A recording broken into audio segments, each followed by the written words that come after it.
Even though I don't know what's going on. Because some people are still jumping the fence now. I wonder what is going on. The government is like, you know, it's anytime they start doing the leg like this, they call the police and the people. I noticed there's a bathroom there, they broke the lock on the door, so you can't lock the end of the bathroom there.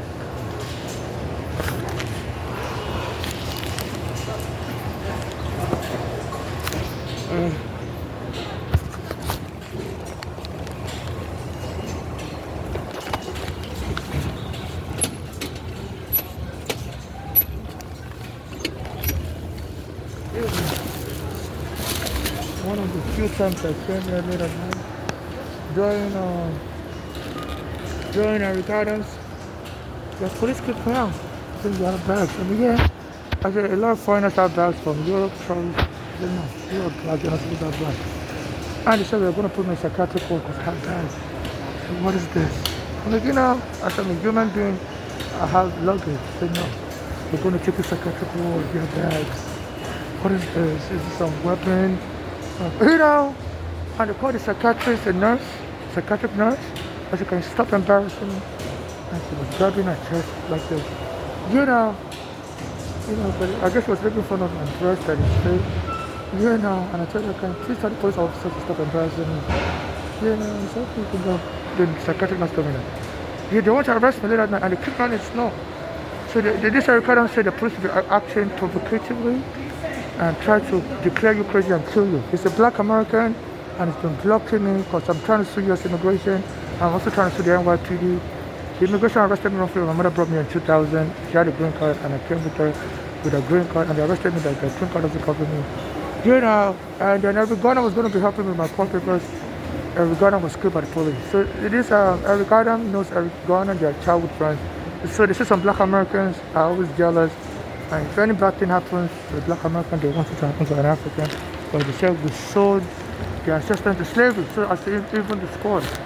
So black Americans have been telling me, you Africans are not going to get nothing, we're going to get you, you're killed. And soon after that, after some black Americans threatened me, while I was using the Chinese restaurant on Fulton and Franklin, soon an African I was speaking with, also homeless, about before 2019, between my mother just been killed between 2015 and 2019.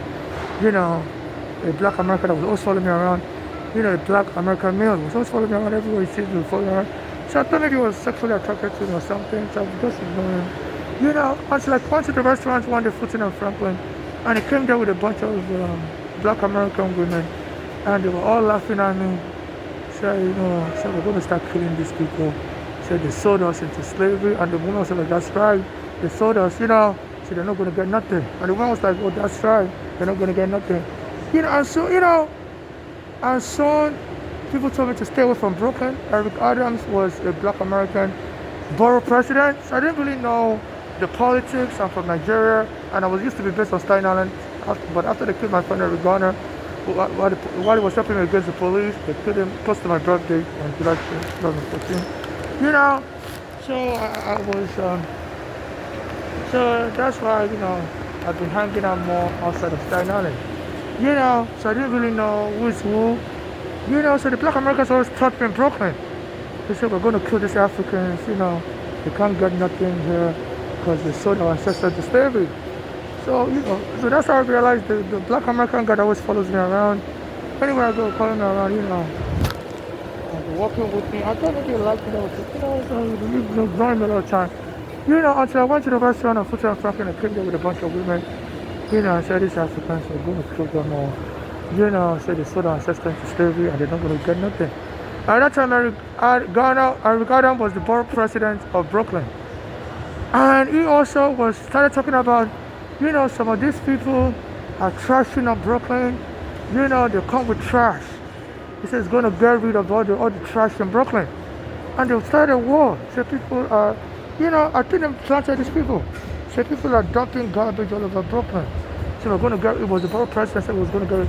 So apparently, they were planning to frame me up as carrying garbage. I'm a poor person, so they feel they can frame me up as carrying garbage and steal all my properties because I have a lot of valuables in there. I used to keep my green card in my bag. I used to keep my, IDs in my bag. And all of a sudden, this Eric Adams started a campaign to get rid of trash in Brooklyn. Was the borough president was inciting police and people to be taking people's property and calling it trash. You know, so I would notice anytime I go to use the bathroom, the nearest borough office,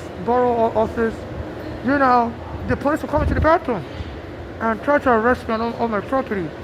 In the women's bathroom, I used to use the bathroom in the Court Street train station, the 2 train near the courthouse, the Brooklyn courthouse. I thought it was safe because it was the same street as the Brooklyn Federal Court, and I was suing the both NYPD there, and the gunner was helping me with the court papers, so I went and put the gunner on Staten Island. So every time I come to Brooklyn, so this Eric Adams was in cahoots with the Black American Police. He also used to be a Black American Police. And every time I go to the Brooklyn Public Library in Eastern Parkway, the police that will surround me and say, what is all this? We can't let you have this in Brooklyn. And would throw me out. I'm like, this is my... I said, I'm finding a lawsuit against the police department. And I'm reading a lot of books. I said this why I say I read a lot of books.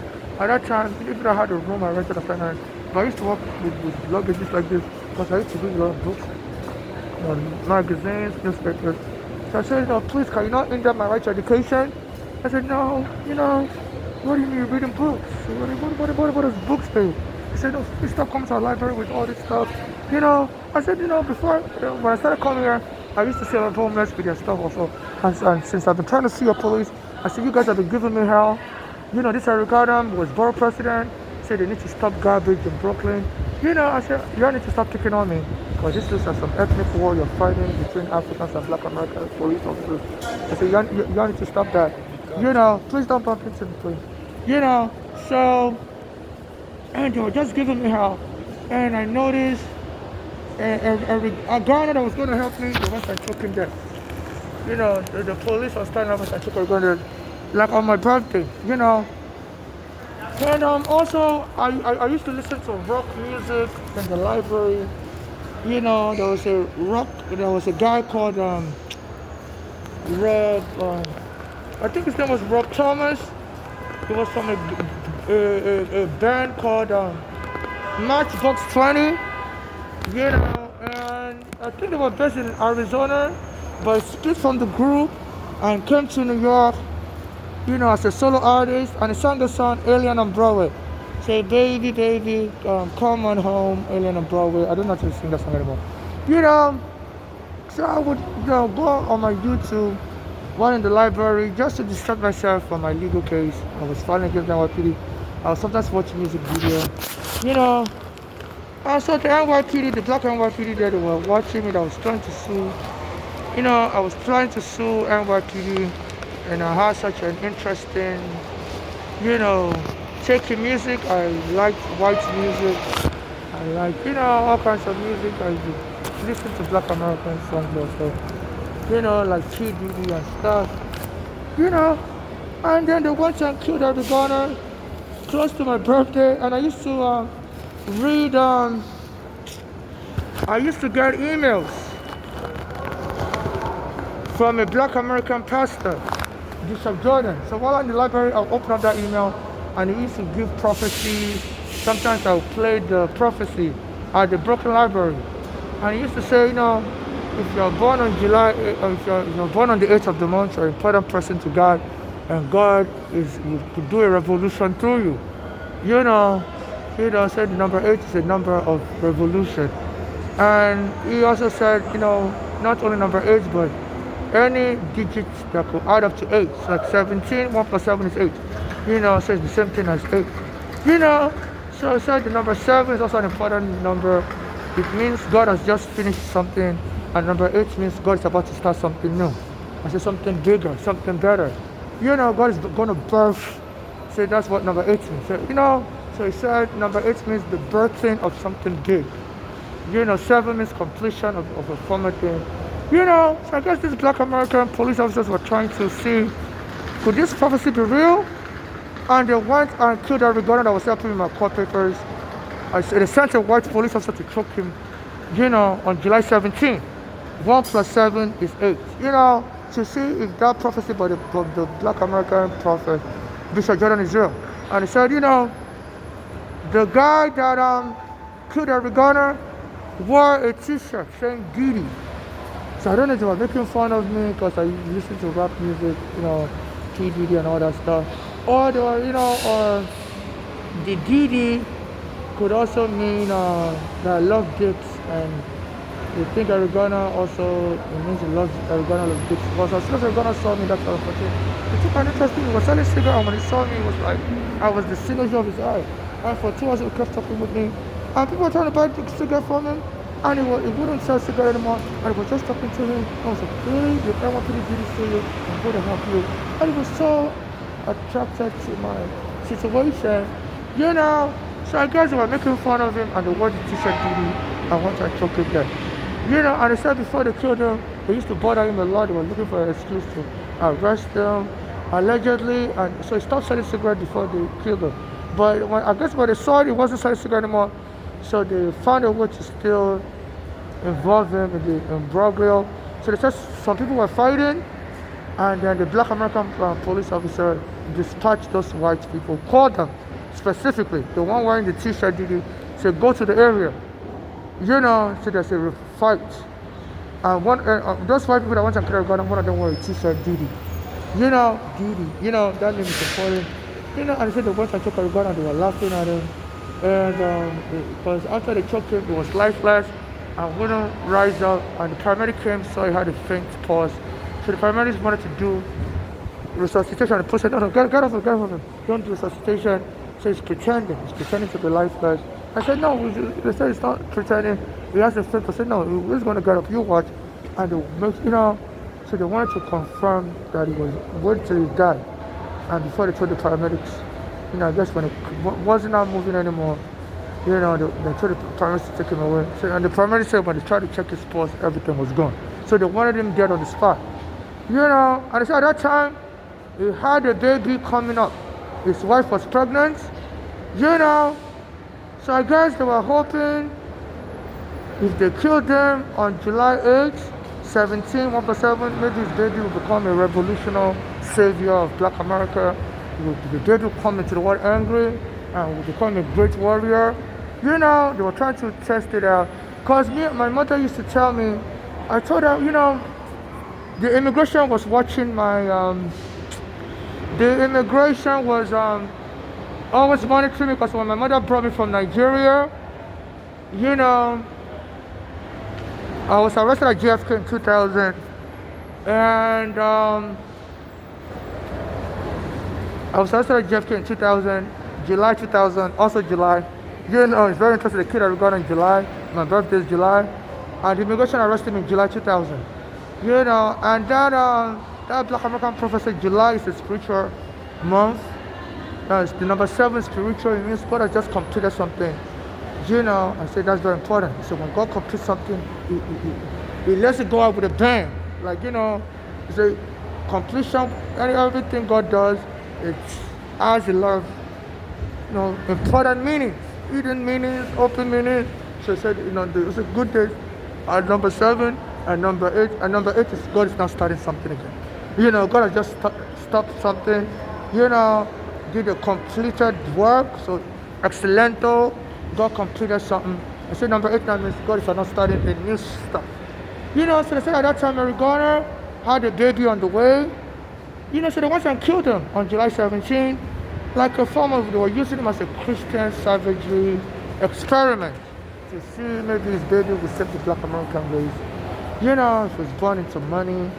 I don't know. So they killed him, and I quickly paid the family money, $5.9 million. And that, so that is very interesting also. Because my mother used to say, my mother had a daughter, Flora, and that Flora used to tell me she's 5'9", but she always lies and tells people she's 5'10". So I don't know why they chose to pay that Ghana family $5.9 million. I don't know. So, because, out of all the amount they could have agreed on, they could have agreed on 6. I think, I don't know how they paid the settlement agreement, but I think they would choose an old number, maybe 6 million, maybe 5 million, maybe 7 million, maybe 8 million. But why they are running that from I don't know what they were trying to do. Because everything just feels like a setup. Because the Black American police is now harassing, and stuff. So Now they went and killed Eric Garner on the day that connotates my birthday, July 8th. They killed him on July 17th. His wife was pregnant. And another thing that his family said was suspicious was, the police killed him. They said he died of asthma. Said no, and his family said nobody knew Eric Garner had asthma. So that means the police was researching him. You know, before they killed him, to know he has asthma, but the same day they killed him, they said he had asthma. I don't know if that's wrong. Or no, I'm just trying to hide those from people because sometimes people try to trip and fall on my stuff and, not support myself. So there's word out there that they've been telling people the police is going to kill me like a Garner. And then people can come and make claim I'm going to claim I'm a crazy person. So people always try to trip on my stuff. Even little kids. So that's how I always try to avoid people. So I'm not standing there vomit because I love standing there vomit. But just avoid people tripping on my stuff.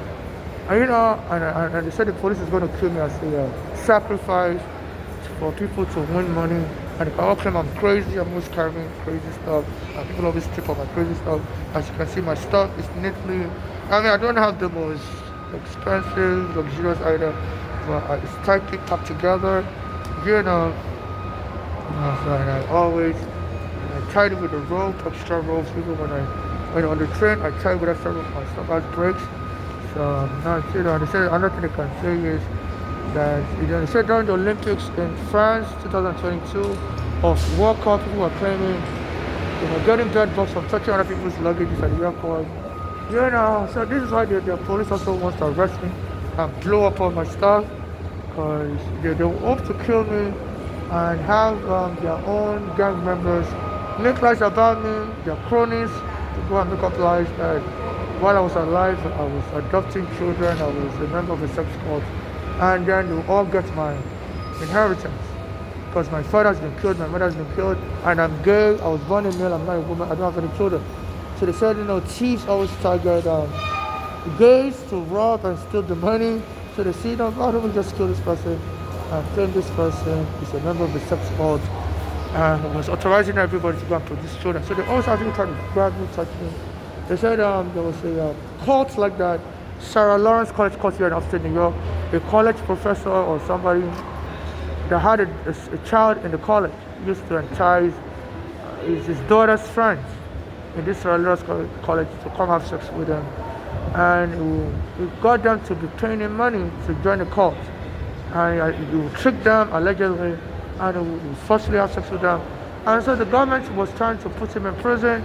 And then his defense was these people volunteered to be victims, volunteers as willing victims. They were even paying him membership fee. They were getting benefits from the cult. But the victims testified and it showed they were being forced, duress and stuff. The government was able to convict him because the victim was alive. So now they wanted this criminal gang working for them, and my mother's daughter's gang, the narcotic gang, they killed my mother also. So they now want to try an experiment by killing me or claiming I'm mentally, developmentally disabled. They said this is what Ricardo started. I said they should be locking up homeless and be diagnosing them as autistic and be getting the money for their disability, paid to the mental homes and keep them there. I said they love these autistic children. A lot of these autistic adults, they claim they're autistic, so they can easily beat them, bash their head against the wall in Oklahoma. There's the Oklahoma Disability Law Center. So they're doing this to the autistic people in mental homes in Oklahoma. So they beat them up, bruise them, punch them, and even kill them. And then the courts and the jury will be like, no, we don't know what to believe, because the staff will claim the person was crazy and was admitted due to the developmental disability and was the problem. And they can just kill me in a mental home like that and give the money to my mother's daughters. So this Ricardo has been slaying the state. Just like the state was slayed to kill Eric Garner, and they still want to continue with the experiments on Christian. And I believe this Trump is alluding to that, but he's creating a false narrative. He's claiming it's in Nigeria that they're killing Christians. He said they're killing us to stop. So you Nigerians, why are you killing Christians? So I guess I used to post online that a lot of black Americans are from Nigeria. I said no, but there was a research I used to post on a website, and I think Trump was able to read that website, because on that website I used to post in 2011, I used to post that I used to post pictures of huts, and this Trump, when he became president in 2017, said we need to send these Africans back to the huts, instead of shit all Africans. Yeah, and I used to post on that website that, I think Trump was able to find out about that website, and he stole a lot of my ideas. And I used to post on that website that, and if any of these political parties filled somebody from New York, I said that person will easily beat Obama. I said there's nothing Trump wanted than to beat Obama and become president, because he used to make fun of Obama that Obama is not a real US citizen. You know, Trump created the birther movement that he has to show us a birth certificate, Obama, you're a liar.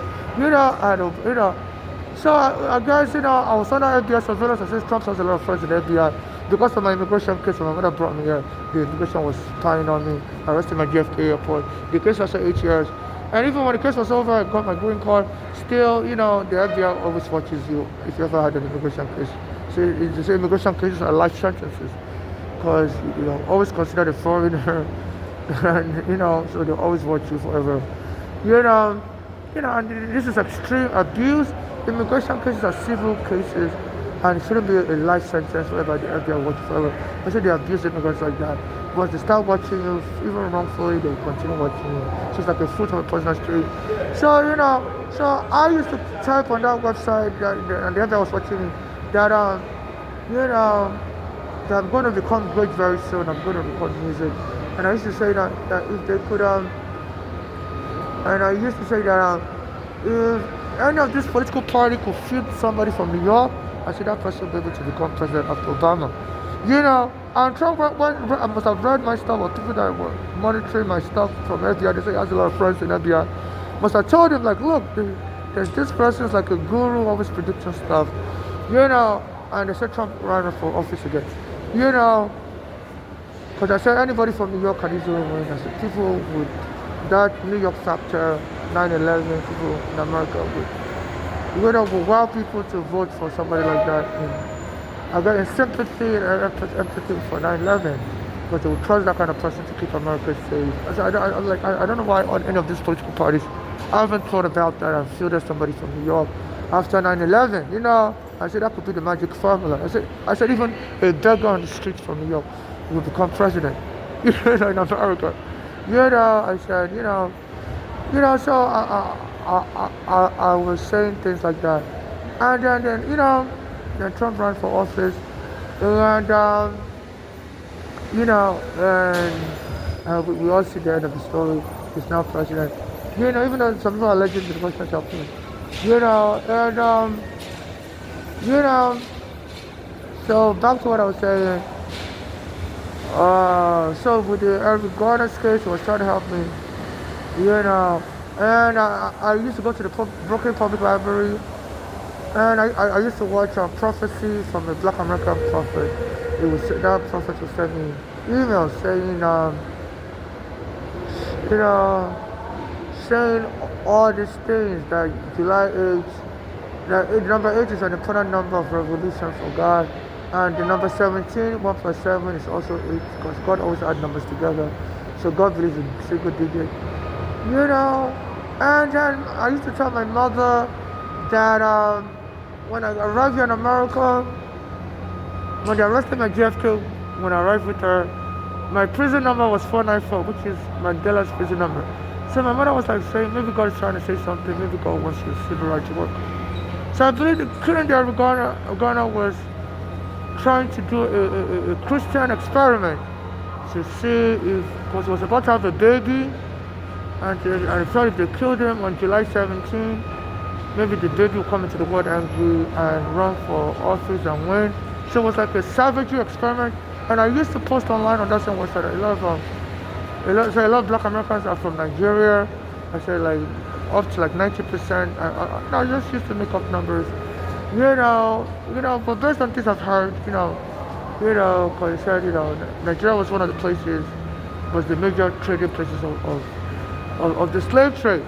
So now this Trump has now been creating, and it seems to be alluding to all the things I was saying. And now this last year I was making fun of Nigeria. Say, you Nigerian, you're killing Christians. I have to take you over Nigeria. So I was telling people there's more to what Trump is saying. I said this is like in a nutshell, like in speech. I did college, and in English literature speech, they'll say, there's always more to a story, and there's symbolism. Like there's literary figures of speech. So I was trying to tell people on the train that please, what this Trump is saying, there's more meaning to it. Even criminal psychologists would say they'll go through a criminal state. Someone, this Trump has been convicted of the crime in New York, so I can call him a criminal. He was convicted of 40 felonies. They'll go through a criminal statement and they'll draw meaning from the statement and stuff. So this Trump saying, Nigeria, he said, you're killing Christians and I'll take you over. I said he may be alluding to other things, and he may be trying to get me killed, and stuff. And the fact that I used to say a lot of black Americans have descended from Nigeria. So, so he may be trying to blame the regardless death of some black American police that hired the white police to kill a Ghana to make it look like a racial thing. And, it may be more of a hate on Christian. Because, I had a storage near where they kill a Ghana, and there was a Nigerian church I used to go to. It's called Synagogue Church. So I used to, when I was homeless, they wanted me to come home in 2010. I used to hang out in the subway like this, and I'll just hang out with my phone, and I'll be watching videos from that Nigerian church. I'll be watching videos, I'll just choose a spot. I'll be watching videos, YouTube, Synagogue Church, and I'll be praying, and the pastor said, pray, God will help you. And I sent the pastor an email, and so I was like, the police took my home, can you please help me? And the pastor, didn't respond back to me. I sent one of his church members, a guy named, he's a Greek guy in Long Island. And he told me the Greek guy said he contacted the Nigerian pastor. And the Nigerian pastor didn't contact me. I guess that, and the Nigerian pastor said he wants to dissociate himself from the Greek guy. Because the Greek guy started a church. He started a church here in America without getting permission, so I guess he didn't want to deal with that Greek guy anymore. But that Greek guy was his friend, he's based in Long Island. But the Nigerian pastor now sent me, put a message on YouTube that there's somebody out here watching right now. You're in a basement apartment, so God is going to move you to a palace, so don't worry, keep praying. So, so I would always come on the MTA, I would always come here at the MTA train station, and I'll be using the website, I'll be praying, God, give me that palace, give me that mansion, and I noticed the MTA blocked my internet. So I tried to log in, block my internet, and they said the American government sent a bomb to Nigeria and blew up that church. As soon as Ghana got killed, and the Russian minister president they saw an American plane leave a German air base in 2014, like November, and Ghana got killed in July. I went and blew up that church. Even the Nigerian pastor said, saw a plane, a weird looking plane, hovering on top of his building. The plane was just going around in a circle. There were many Americans in that church because they were so attracted to the miracles. They were watching on YouTube, so there were a lot of white Americans in that church. So the pastor put the white Americans in the best area of the church, and the Africans in like the worst areas. And they said the Americans, I don't want to call it the worst areas, but they should have put the white Americans in the luxurious area of the church. They didn't mix people together.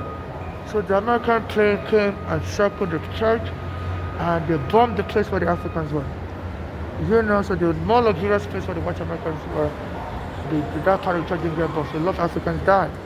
Assuming it mixed all the people together, they wouldn't have killed the white Americans because they know their family would have been investigated from Congress. So all the white Americans miraculously survived, but like 300 Africans died, including South Africans. Some of them were white, So, but the name of that church is Synagogue Church. But the white Americans said when as the church building was collapsing, they heard a big bang boom, and they thought maybe it was an angel that was trying to show up. So they all fell on their knees and they were all praying to God. And I guess some of them were saying, God, thank you. They didn't know it was a bomb blast. But they heard a big boom. So they all fell to their knees and they were thanking God. They thought maybe Jesus was making an appearance in the church. Did you know it was the American government, like the Russians alleged, bombing the church and they killed like 300 Africans.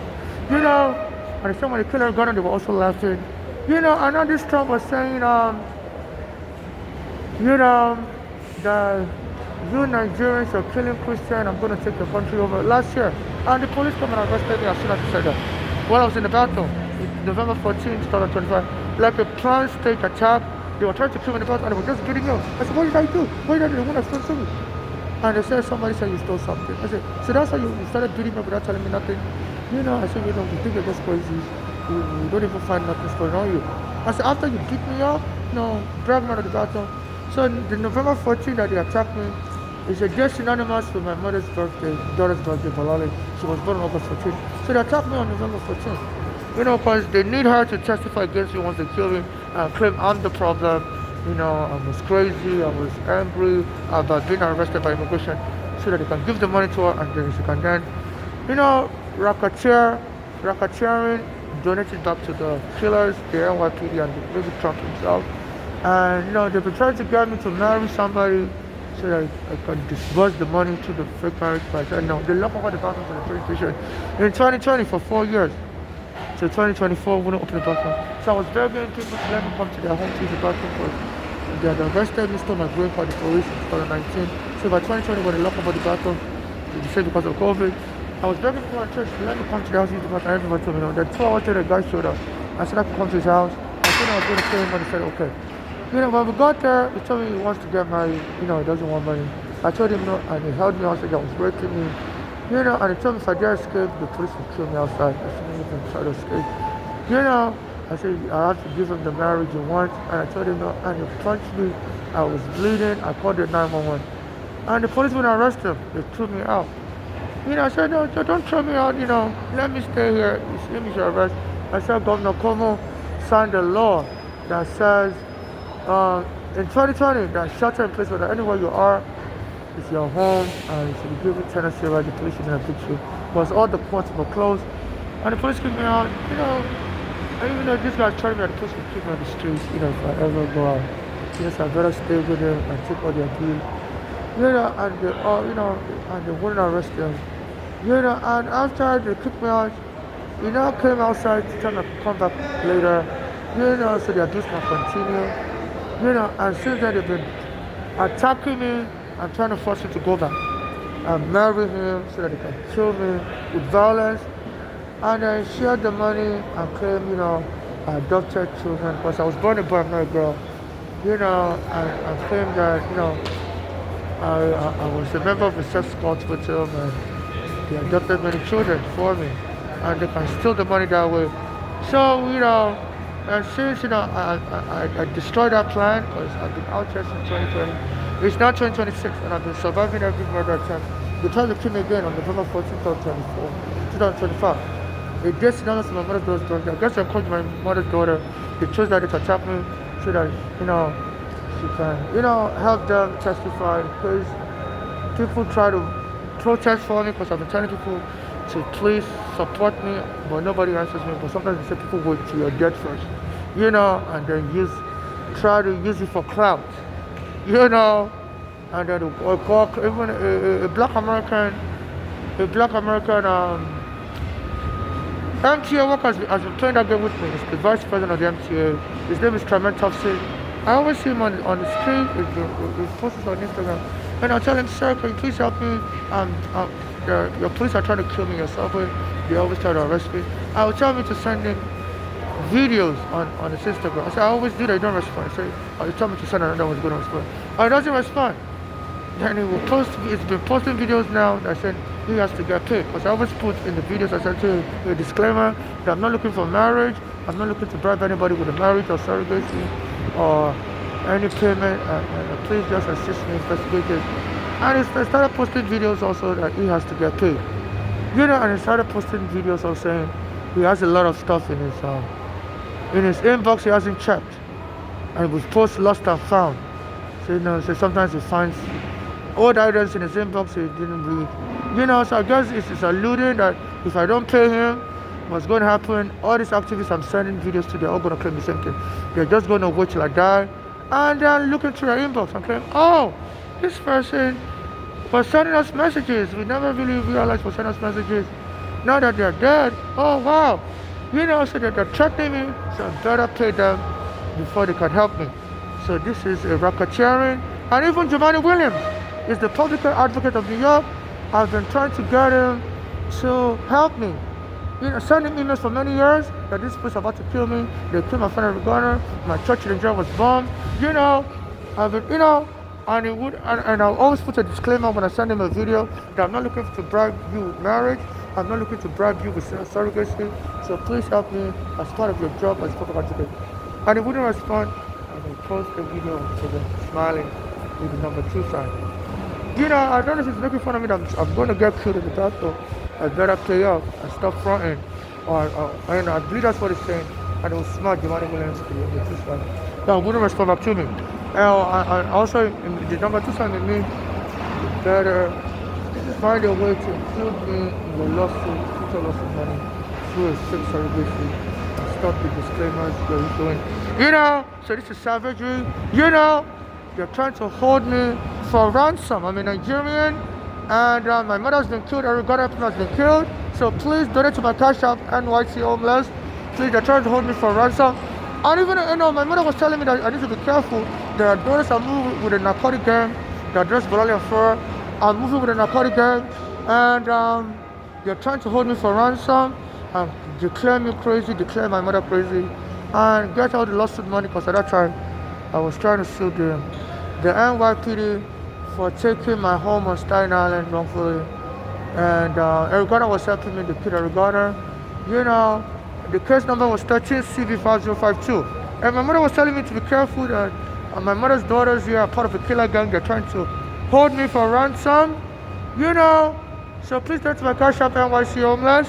I'm a Nigerian, they want to hold me for ransom. And now they broke all the bathroom doors of the bathroom stores, no more locks in the bathroom lock. And the empty workers are telling me, I said, why you empty destroy all the locks? They said the NYPD told us to break all the locks. They said there's some people bringing drugs into the subway and they're smoking it in the bathroom, and it's a real emergency, and they have to be able to bomb rush them in the bathroom while they're doing the drugs, So they're creating a ruse to make it easy to kill me in the bathroom, and claim I'm part of the surrogacy and get money transferred to this NYPD through their cronies that will frame me up as part of the sex cult. And then it says, and then any lawsuit money from the immigration paid to Americans only. Even a black American radio host, a black American radio host.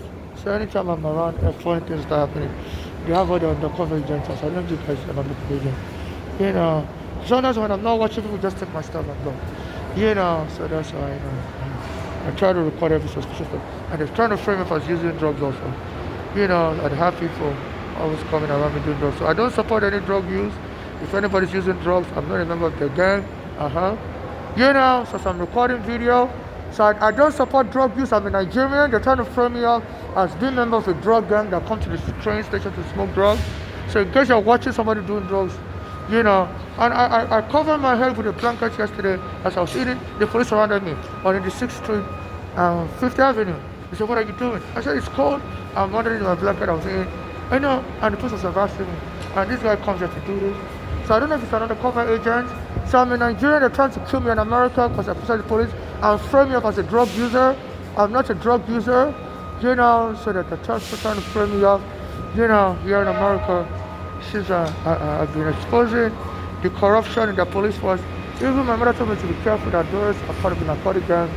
Bolali and Fur, the one in Funke, that one tried to throw me out of the house as a baby. When Nigeria said, my mother said she shook me, and my mother had to grab me from her. She carried me, tried to throw me out. Or the window said, she was jealous that my father was different from our father. So my mother got arrested, but her father comes from a rich family. So her father's family jailed her and never got justice. So when my mother came to America with me, that daughter, she left her in Nigeria. And that daughter was trying to get my mother to bring her to America also, because my mother has to use passport. But my mother said never, for what that daughter did to me. And my mother said to be careful, that daughter was trying to kill me. And kill my mother also, and steal the lost money. This was the last time my mother told me, 2014 and 15. before my mother was killed. And since then they've stolen. I was recording my mother. They stolen my storage property, but the NYPD arrested me, locked me up in the psych ward. They stole all of my phones. Even some of the recordings. I used to record my mother with my phone and with other recording machines. And I put everything in my storage, and they stole everything from my storage, auctioned my storage property in 2020. So the city of New York, they put a shelter in place in 2020, and they an order against indoor gathering. So anything in my storage, was telling me to stay away from the storage. There's a ban on indoor gathering and stuff. That many people can congregate in the area. So I stayed away from the storage and stuff. And they want an option on my property. Said I stopped coming to the storage behind my back. I said, if there's a ban on indoor gathering, how come you're able to auction it off?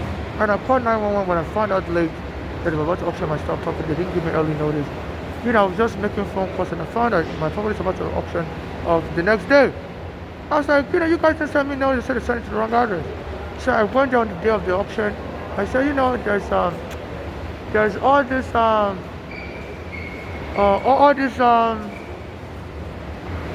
stimulus package for businesses, telling them to apply for stimulus to keep their operation running, and they're not supposed to engage in any auctioning or eviction. Because there was a freeze on auction and eviction, and any business that needed money or landlord that needed money, they should apply for stimulus loan and give the tenant a break. I said, you guys could have applied for stimulus loans. I called 911 Staten Island. I said, look, they're unlawfully gathering, and the police came and told them to continue. They said they don't care. I said, you police in Staten Island, you arrested some people. You've been arresting blacks all over New York. Here, and we're pretty beating up blacks. They're walking too close to each other. Because there's a space. They said keep 6 feet apart. And in Brooklyn Park, they slammed blacks on the floor. See, they're moving too close to the white. But the white will move close to each other at the park. And there was a black American lady also on the Atlantic Avenue train station in 2020. She was pushing her stroller. And they said she was moving too close to people and she was pregnant. And they slammed her on the floor. So on Staten Island, when the storage told people to come and for auction my stuff, so I called 911. They said it's a illegal gathering, come shut it down. They didn't shut it down. And Lolita James has been reaching out to her. She wouldn't help me prosecute the storage for risking people's life. And they said after the auction of my storage, there was an explosion of COVID on Staten Island. They said people were just dying. So the police on Staten Island was allowing whites to break the COVID rule, gather together, steal my property, auction my property, even though there was a ban on indoor gathering and there was a ban on any kind of eviction, signed by Cuomo. But they gave them, illegal waivers to the gathering together to steal my property. So a lot of the recordings, I was recording my mother, has been stolen from the auction. Even I contacted the Nigerian embassy before that my mother was killed, and all my stuff is in storage. And the Nigerian embassy, they're going to be offering me pay my storage fees.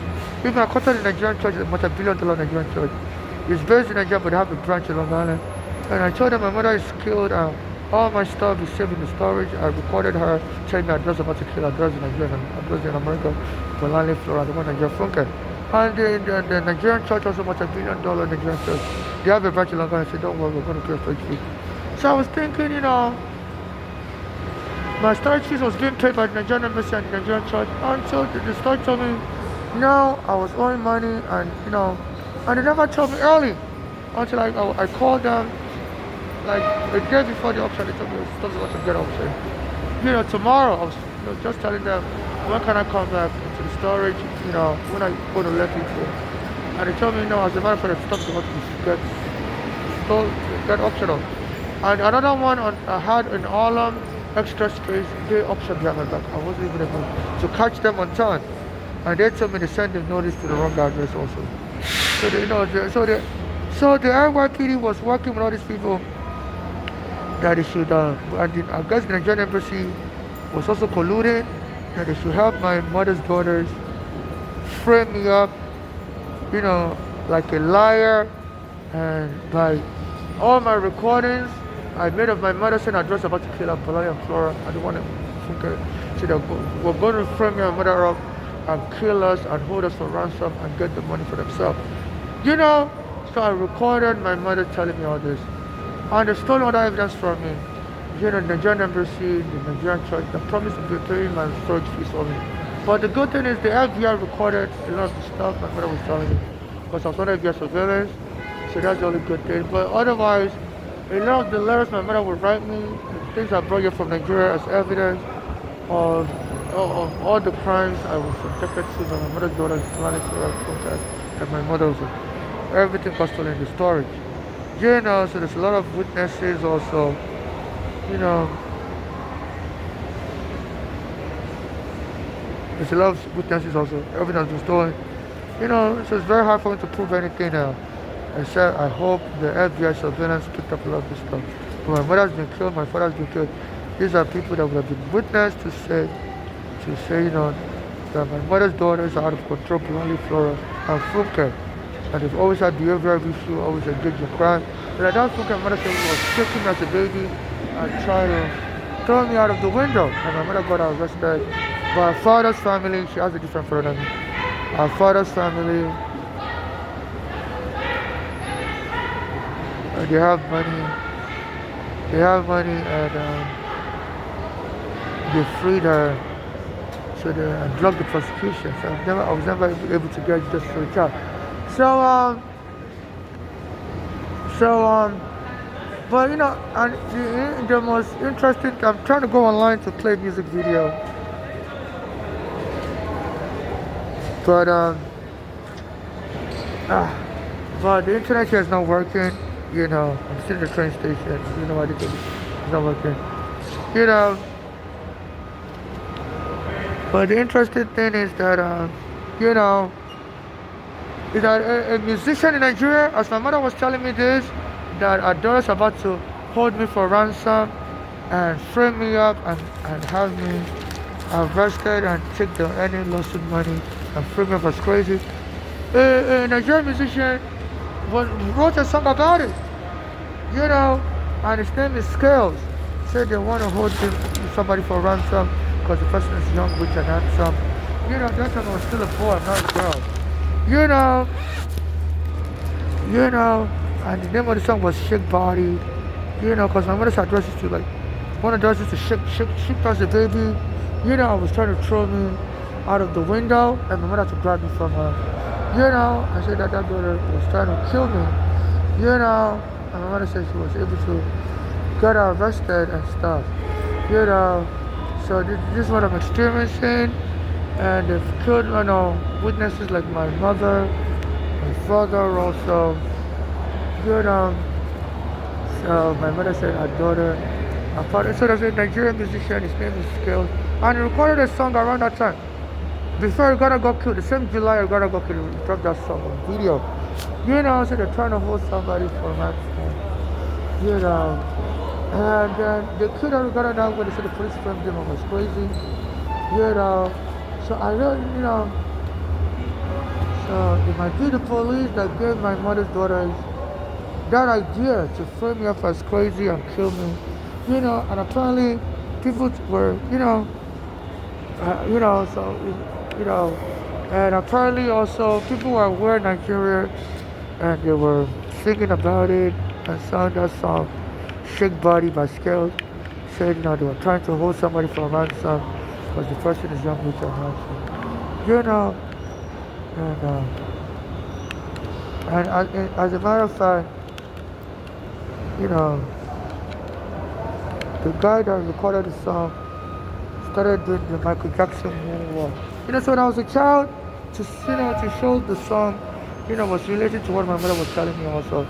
You know, there was when I was a child, my mother used to say I look like Michael Jackson, and I used to post comments on American website that I recorded songs for Michael Jackson.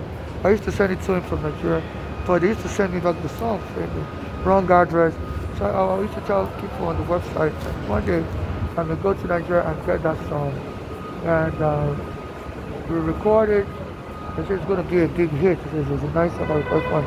So I guess some people looted my apartment in Nigeria and stole that song, and they want me killed, and to make it look like I tried to come to America to become Michael Jackson. I died in the process.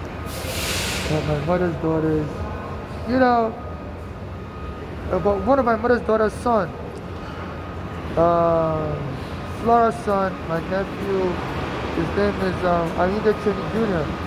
They said he looks like Michael Jackson. So I saw his picture, he kind of looks like Michael Jackson. So I guess that's the one they want me dead, and they want him to play me in the movie. And the Michael Jackson family also, I think this plan has been out since 2014. And last year also, the Michael Jackson family used Michael Jackson's nephew to play me in the movie. It's like they're also in support of me being killed. I said they was like, oh wow, there's so much similarities. Not only did I look like Michael Jackson as a child, his own nephews playing him in the movie, and now they found my nephew that could play me. You know, somebody that came to America to become Michael Jackson. I didn't come to America to become Michael Jackson and win more money as royalties for his estate. They said when Michael Jackson was alive, due to the molestation allegations against him, his estate, he wasn't making music anymore, and he wasn't making money. He said he was homeless. But as soon as he died tragically, he said he now got people to buy his music, and he made $5 billion since then. Even though it was in bankruptcy, blah. So I believe, this is why they want me killed from the NYPD, so that they can have my mother's daughter's son make a Michael Jackson movie about me. So I came to America to become a Jackson. I didn't come to America to become Michael Jackson. And even the NYPD tried to kill me on July 23rd, 2019. So the obsession with birthdays, they say some gangs always find things they're obsessed with. And since this Black American church founder called Bishop Jordan said birthdays are very important, God uses it as a point of revolution. I said the number 8 is a revolution. So on July 23rd, the police came and arrested me, choked me, tried to kill me. And the number 23 is significant because my mother's daughter's son, Ayinde Cheney Jr., at least like Michael Jackson also, his birthday is 23rd of December. So they sent all these calls out so that to encourage my mother's daughters to join, and their gang to join it to cover up. So whoever kills me first, they all hope to make money. My mother's daughters, the police, and everybody. And there's a Black American radio host that seems to be aware, because I used to talk about my life on the train, and I was asking people to help me contact the media to see if they can, if the media can help me research what I'm going through. But since nobody wants to help me as a Nigerian because they don't want me to win anything, and they would rather have me die and start a false narrative about me, say I adopted so many people and said they can all make money. So all of a sudden, as I was telling people on the train to help me contact the media in America to help me investigate what I'm going through, that my mother is dead and Ghana is dead, and people are trying to kill me, they want to try to kill me. All of a sudden, I think this Ebro in the morning radio show on Hot 97, he heard about me. All of a sudden he started saying he loves Nigeria. I listened to his radio show also. All of a sudden he started saying he loves Nigeria and people should call him if they need money. It's going to help their code. And when I call him, he wouldn't answer. And then he said, he really wants people, and he would give money to his fellow Black Americans call him. Then he was saying, so he was trying to groom me to lead me to a surrogacy arrangement. Then he started saying, he likes to have threesome with listeners, and people should hit him up. They're looking for threesome. So I'm not looking for any threesome with him. So I think at that time he had a wife or something. So I stopped contacting him. Then I noticed, some Black Americans should come on the train and be trying to rob their government in the first world. So I was like, who is sending this Black American? Then one day on the show, he was saying, Laura, the Spanish lady that's also known on the show, so somebody's going to get points. And while I was sleeping in Brooklyn on J Street and 14, some Black American kids came to punch me. And I called 911, the police would help me.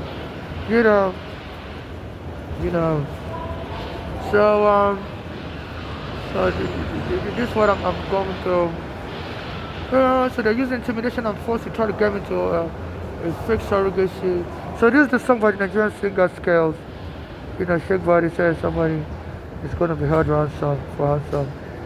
You know, Were you recently injured in a car accident? that's Look the at this song. check for one. You know, so that, and then this Ebro started saying, if when somebody wins, everybody wins.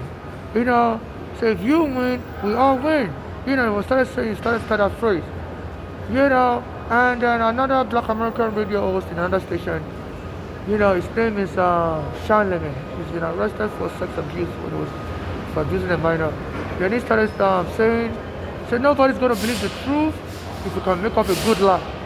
You know, so there's some people trying to frame me up that I'm a member of a sex cult, and I told them to go and adopt children for me and get me killed by their one and win money for those children.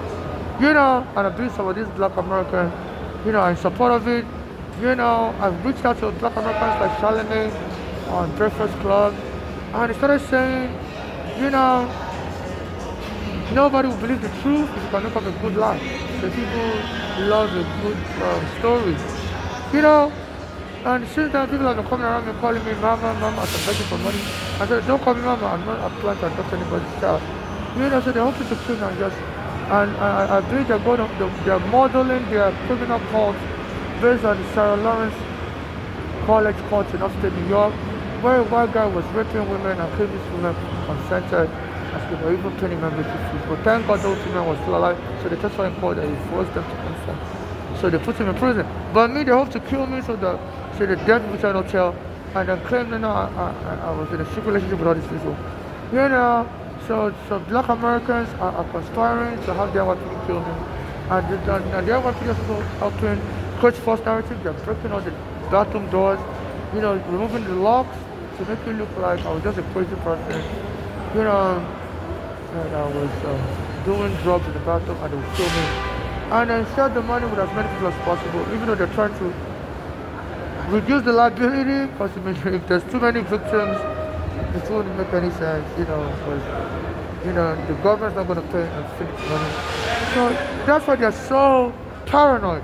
Because for some people are intentionally touching my luggage so they can also be a victim. But I was reading a story that in France, during the World Cup or the Olympics then around 2020, 2022, people were saying they were catching bed bugs at the airport by touching other people's luggages. So anytime, the police are always stopping me. See, the luggage is getting big, somebody can touch it, and they try to arrest me. You know, so they're very worried that a lot of people want to create liabilities also. You know, so they'd rather sacrifice me and kill me early. So they see some people always touching my luggage. You know, so they can also claim. You know, yeah, I was so crazy because they know the police wants to kill me and say, and frame me up as mentally retarded or crazy, and I had problem communicating with the police, and the police accidentally killed me. So even if I record, I'm saying they should be locking up homeless and framing us up as mentally retarded. So what they want to do is to move me to a mental home and kill me there. Because killing me, you know, the attempt to kill me here is being hampered by my speaking out, reaching out to people. So it's slowing them down. So that's what they want to take me to a mental home, frame me up as mentally retarded, so they don't let me take a shower, don't let me brush my teeth, stole my green card, I had the police arrest me, stole my green card, stole all my IDs, and don't let me get stimulus check. This is Trump. Even though the Biden administration said anybody that's owed stimulus check, you know, from 2020 to 2021, said the IRS would mail it to their address on file. So I updated my address in 2025, 2024, and then the IRS didn't send it to me. Then Trump became president and said they should be seizing the IRS any money somebody's supposed to get for IRS. This is to pay the student loan. I owe student loan. So I called the IRS. I said, no, can you? I said the Biden administration in 2024 said he should send all the stimulus check by December 2024 to anybody that still owes stimulus check like $3,000 to send it to their mailbox. And the IRS said, no. I said, I haven't gotten mine in my mailbox yet. And I noticed any letter sent to my mailbox, I'm using the free mailbox, they still love the letters. So the IRS didn't send me the letter. So I was asking the IRS, what is going on? Did you send it and they stole it? Because this Hurricane is, you know, it controls the mailbox I use called Gold Locker. And I noticed any important thing I applied for, I won't get it. So I guess, you know, maybe the Biden administration couldn't send it to me because they were worried that the Biden was stealing. You know, because I was telling people to help me reach out to the Biden administration. I said because I'm being abused So the IRS never sent it to me in my mailbox. I even updated my banking information, but they never posted in my banking my bank card. So I was wondering what kind of games were they playing. And as soon as Trump became president last year, the IRS now told me they will need an ID as you come to their office with an ID to get my paycheck, my stimulus check, for like $3,000. I'm like, oh my dear, it's stolen. So I applied for food stamp last 2024 because the Biden administration said it should make it easy for foreigners to get food stamp. It shouldn't require, much paperwork. So I had a photocopy of my green card before it was stolen. So I submitted the photocopy and they gave me food stamp. Then I noticed they took my picture and they told me they were going to send my food stamp card with my picture on it to my main address. I was like, why don't you give me the food stamp card with the picture on it right away? They're like, no, our procedure is to mail it to your mailbox. So when I went to my mailbox, I saw there was no picture there. And they told me, yeah, as soon as you apply for food stamp, you were told to change the procedure and remove the picture. So they said, this is how people in America, people that get out of prison, this is how they end up going back to prison. Because if you don't have any picture ID, you can't get nothing in America. So the police arrested me in 2019, framed me as crazy, and stole my green passport, my picture ID, and now I can't get anything done. So the Biden and the Trump administration and the Eric Adams administration, they both make sure, to keep in poverty. So of course they want me killed and the money to be siphoned off to criminal gangs as surrogacy money for So this is what is happening, and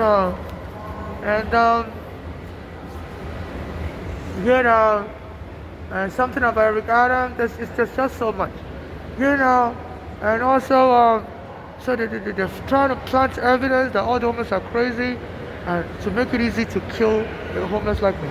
So anywhere I'm at, if I'm seeing homeless people acting up, so people can be seen, homeless people acting up. So to create a negative image of homeless people with the jury pool in America, the police in the jury. So when the police finally, they hope the police will kill me. The jury will not, when the police start saying, yeah, that person was one of the crazy homeless, so the jury will believe them. So anywhere I'm at, even when I'm not around, they have homeless acting up, they're doing drugs, So I believe they may be bribing some of these homeless to be acting up, to make it look like, they say the police need a fake emergency to use violence. So they want to make it look, oh, there's an epidemic under this Mandani, his policies are too liberal, and now all the homeless like me are doing drugs and to kill me. And this Mandani is not helping me. So can you please help me? Put me in a crime victim shelter. It's not helping me either. Even though it's pretending it's a human rights activist, it's like it's moving with the hippie group, the whites and the black American hippies, and they're leaving black Africans like me in the dust, like they say. So please, this is a serious human rights violation. The International Court is investigators. I would like to implore the Judge Alvin Elliston to investigate the Trump administration, complicitness in bringing the president of Venezuela here, kidnapping him, I guess to create the perfect narrative to get me killed. Because I criticize Trump a lot, I have evidence against Trump, and to create the narrative that, America is having a drug epidemic started by Venezuela, and people are using drugs everywhere, and they are hoping I'll be talking about it, the way he was unlawfully arrested, because I always criticize I always criticize Trump, and it's like it seems he purposefully arrested this Venezuela president wrongfully to give me something to talk about, and so to use that the police can use that as a ruse to then kill me, said I was, to claim I was creating trouble, I was emotionally distraught, I should have been killed black Americans, and he said, this police will set people up and kill them, like my friend Eric has been set up and killed. My mother also was set up by her daughters, but only after the film that's crazy, and my mother said they were filling out drugs, they were into drugs, and they were filling out Bolani was moving in Africa. And my mother tried to escape, come back to New York, and the daughters were able to track her go to the hospital where my mom was getting treated for the attack symptoms she was suffering due to the drug and drugs to give her, like counterfeit poison or some synthetic marijuana or putting my mother's food. My mother said anytime that would rather give her food in 2015. She started having attack symptoms, bloody diarrhea, swollen legs. So my mother felt Pennsylvania came to New York to treat herself secretly in the hospital, and the daughter was able to find out what hospital she was in, bring the tracker my mother's bag. Because my mother said she didn't tell them what hospital she was in, but she told them she's in an hospital, they shouldn't come near her. And they came and was trolling her to the hospital locker. They violated EPA. EPA law said a patient's information is private and nobody should intrude. So I believe they must have put a tracker in her bag. Because those daughters also acted to my email. I used to send email with the Flora, one of my mother's daughters, and then all of a sudden her husband and Ide sent me a message with a naked picture. So they've always thought I was gay, I guess I was just trying to confirm. So when they sent me a message on my Yahoo account email with a naked picture, I clicked on the link. I was wondering what I was about. As soon as I clicked on this link, all of my old email vanished. And I contacted Yahoo, I said a US soldier who's a black American, is probably stationed abroad at that time. His name is Ayinde Training. Yeah, Ayinde Training. I said, send me a link. I was using the library computer, a laptop from the New York Public Library in Manhattan. I said, and he sent me a link to my Yahoo email with a naked picture, and I clicked on the link. I guess I spun the picture, because I was wondering why is he sending me a naked picture? It was cut in half, so I clicked on it like a span to see what is he trying to show me, what is it about. And as soon as I clicked on the picture, he wiped out on my email. So I told Yahoo to help me call the FBI to arrest him. And because I said the law enforcement in America don't be listening to me. And Yahoo told me no. So 2011, so we don't engage in reporting people for crime. I said, the law is supposed to do that. That was in 2011. 4 years later, they must have put a tracker in my mother's bag. And because our daughters weren't arrested for hacking into my, I don't know, it was like a knife, I don't know what to do there. So they always threatened me with knives and stuff. Oh, this is a broken bottle. So my life is a day spent the 2 nights on the chest. I'm talking like they shut them out. And so, they try to create a rules to get me angry. They said the kids are really like, I'm still on 24 like this. So somebody made him angry, and while he was angry, one guy was choking them. But they don't know who made him angry. So, but with me, they try to make me angry on purpose. Break down the bathroom door to get me angry. And when I'm talking on the train, that look, I'm being abused in Nigeria, they send me to jump me, slam me. So I believe part of the provocation is that this Trump sees that that's the best way to kill a black person like me. To get me angry and have somebody, an assassin, snuck up on me and kill me when I'm angry. So part of the provocation is the way he kidnapped this Venezuelan president, to front me. Because I've been trying to get Trump arrested, he's trying to run me over with a car in 2014 after duping his hotel. And I can't get him arrested. Nobody will pay me any mind. So I believe this Trump purposefully to anger me, went and kidnapped the Venezuelan president to keep me angry. Even Epstein said he doesn't understand why Trump hasn't been arrested. Epstein knows Trump. He said Trump is one of the worst criminals he's ever known. But he doesn't get arrested for nothing. So they said Trump comes from a rich family and he has insiders in the FBI and Epstein knocks up any case. So I believe part of the reason why he kidnapped this Venezuelan president is just to get me angry so that I can be angry and I can use that as an excuse to have the assassin kill me. Even Michael Colvin, he was arrested for helping Trump take Stormy Daniels, and even Michael Colvin said he's afraid of Trump has killers. Even Omar, before my father got killed, while I was talking about Trump here in America, they said my father was shot with a deadly injection and killed in Nigeria. This Omar, she's from Somalia. She was also hinting that, she was criticizing Trump and she was claiming she's a member of the squad. Usually only dictators use death squad to kill people, like a shooting squad. And because in Africa there's something called killing by death squad. They call them a shooting squad. So I believe this Omar, a U.S. congresswoman, got the information ahead of time that Trump was trying to kill families of civil rights activists like me. For criticizing him because he duped in his hotel in 2011, Atlantic City Hotel, called Trump Taj Mahal Hotel. And I was criticizing him, and Eric Garner was going to help me, and the police killed Eric Garner in 2014. I think the Black American police have helped kill Eric Garner also, just to troll me and taunt me to make sure I don't get any justice. And so Black Americans came to taunt me saying, you Africans are not going to get justice here. You sold us, and we're on a revenge mission. And this Eric Garner was the borough president of Brooklyn, and he was also saying, he's aware of some people bringing trash to Brooklyn, and we're going to deal with them. And anytime I go anywhere, the police surround me. So this, you think you're trash. So they were crossing all these rules. Eric Garner, and when the police finally arrested me and chopped in 2019, this Eric Garner went and cooperated with the police and was saying, to taunt me, was saying things I normally say. Because anytime the police would bother me, I would tell them, stop bothering me. I say in Ohio, in Nigeria became mayor around 2019 in Ohio. I say in Ohio, they are approving driver's license for documented immigrants. I said, you want to tolerate immigrants in America like the other parts of America tolerate immigrants. So in 2019, the police arrested me near the train station after, they sent in some Black American kids to try to push into the train track on Berry Avenue. And I called 911, and the Black American IAB officer, Internal Affairs Bureau, that was supposed to investigate, kept hanging up on me. She doesn't understand my accent. Some days later, I went back to that place. I normally pay for money, and like a Black American, an African police they hired to tell me, we are going to arrest you here in Brooklyn, and we're going to burn all your stuff. So stop coming to Brooklyn, so they set me up. They brought an African woman. They said this Eric Adams was the borough president, and he was still controlling the black police. He used to be a black police officer, a captain. And so, he was trying to get me killed also. And he brought some Black American kids to push into the train track on Berry Avenue in that July, And then the police came back and did a follow-up attack and choked me in July 2019. And then this Eric Adams wouldn't keep his mouth shut and congratulated them. Close to my mother's birthday.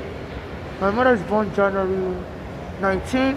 On January 20, weeks later after I was attacked in 2019, we went to Harlem Apollo Theater. And now to let me know, it's part of the people that got me arrested and stole my green card by the police. He said, you outsiders, you never learn that you're not going to be welcome here in New York. New York is for real New Yorkers. You need to go back to Ohio. Go back to Ohio where you're not going to be welcome. We're not going to tolerate you, on your speech. So back then they used to make fun of me.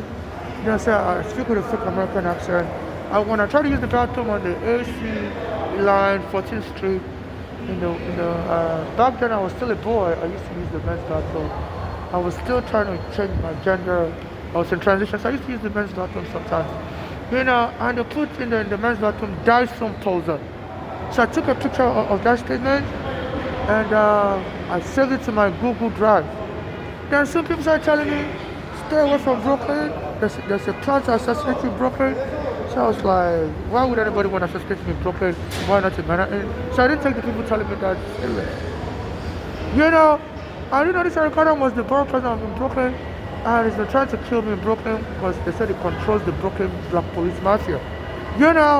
And the Black Police Mafia was also instrumental in killing Eric Garner because I used to go to Brooklyn and in the library they always bother me. They said they may be called the Panther or something. And their main beef is they don't want Africans to advance more than them. And it looks like they may have sacrificed Eric Garner, thinking his death will bring a revolution, and they may have got a white guy to kill Eric Garner, thinking Eric Garner's death on July 8th, type, because he was killed July 17th. And a Black American prophet was telling me by email. I used to open up the email in the book library that the number 8 is a day of revolution. God starts something bigger and better on it. So anything birth on the 8th is going to be day. And I was born on the 8th. So they killed Eric Garner on July 17th, was 1.7 his age, and they were hoping his wife was pregnant, maybe his child would be born to be a revolutionary. So the way that my friend Eric Garner was killed may involve some occultic practice by some Black American police. And Trump may be aware, and is now creating these false illusions and say you Nigerians, you're killing your fellow Nigerian Christians. And the Nigerian government was like, we don't know what Trump is talking about. So I used to post online on the website. I used to say, A lot of black Americans have Nigerian blood in them. So I guess this Trump is just trying to create more cloud and chaos, to deny me justice because he doesn't like me and doesn't want to tell the whole truth. And he has kidnapped this Venezuela president just to create more confusion. And the main thing is he wants me dead. Even he was saying he's going to take over Nigeria or put me in a mental home where they can kill me. So he's setting up all these acts of provocation by kidnapping the Venezuelan president and bringing him here on illegal matter, just to provoke me as an activist to keep talking about him. So while I'm angry, they can send their assassin or their police to kill me and drop them. So this Venezuelan president has been kidnapped as a pawn. So please, Judge Alvin Ellison, please, I need to serve as witness. And as soon as the Venezuelan president, I'm sure he has intelligence also, we may have been aware ahead of time that Trump was trying to kidnap him and bring him to America to use him as a pawn just to get me killed. As soon as the Venezuelan president arrived in America, he was doing the peace sign. The peace sign, the people like Giovanni Williams do to me when I send them messages to help me investigate the police. And I always issued this disclaimer in the video I sent to them that I'm not looking to bribe you with any surrogacy. I'm not looking to bribe you with any marriage. Please help me as part of your job. And Giovanni Williams is the public advocate that's supposed to investigate corruption by the police. He wouldn't respond back to me.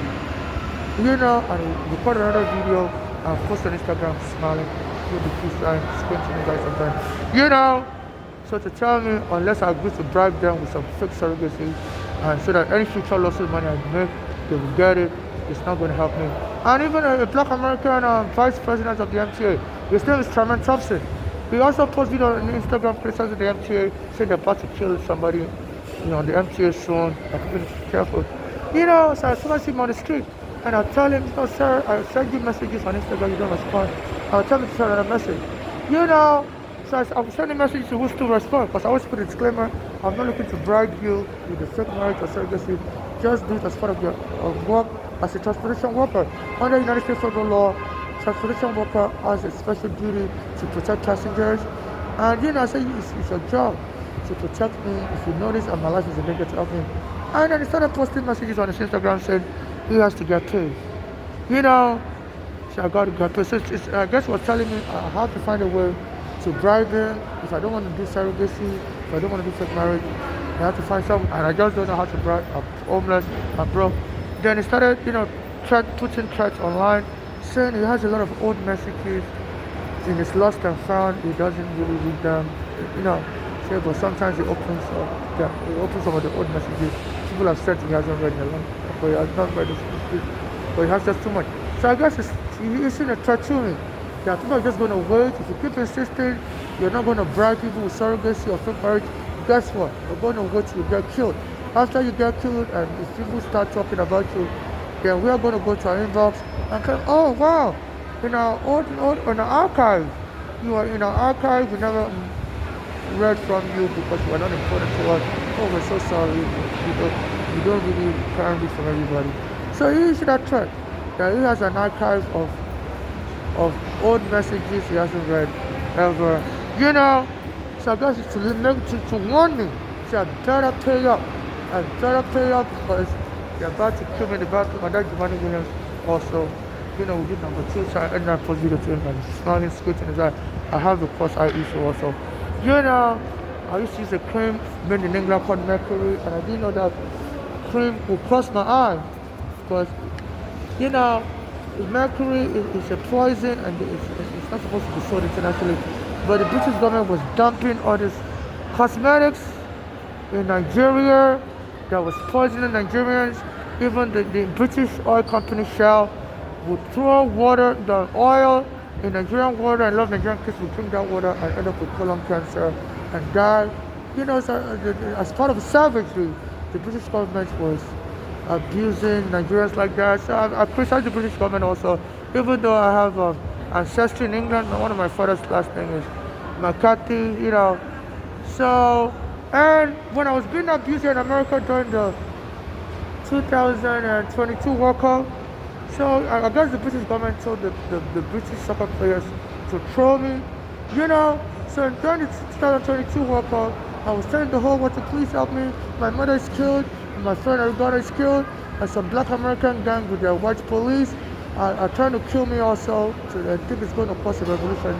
Because of my birthday, the black American prophet believe, something about me. Said anybody born on the 8th, God always is there to cause a revolution. So instead of helping me, they believe killing me is what will help the black American community. Because they say they don't want Africans to advance. So so I always post messages, telling people on the train to tell the British government and all the world government to help me. So during the World Cup in France 2022, the British players were playing the American team. They all knelt down, on the field. Because the black American football players always kneel down. I guess to troll me, and they didn't say what they were kneeling down for. The black American football players in America, when they kneel down, they will say they're kneeling down for Breonna Taylor, they're kneeling down for Rihanna. But the British players knelt down on the soccer field, and they didn't say who they were kneeling down for. And I would send messages to some of them to please help me money, they won't have me money. So they were just trolling me. But I guess, the British government doesn't want to help me either. Because, they rather support America over a black person. Even though I have British ancestry. So, there may be an international collusion also to deny me justice. Because Britain and America are part of NATO, and so they have to support each other over security issues. And I've been noticing some British people also will try to get me angry, and I don't know if these are British spies, but they also are trying to get the police to kill me. And there was one day I went to my cash shopping place. No, I think that, well, I can't remember the name of my check cashing place. Uh, uh, my check cashing store. I use a check cash shopping. Because the regular banks don't want to deal with me because all my IDs have been stolen. So I think the name is X. Let me check through my email.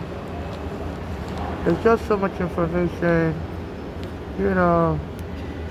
So not that the name of the store should matter that much. But I'll just try to see if I can.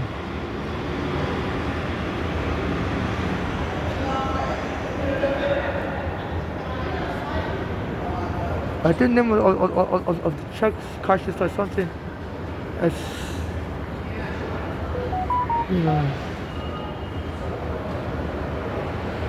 the name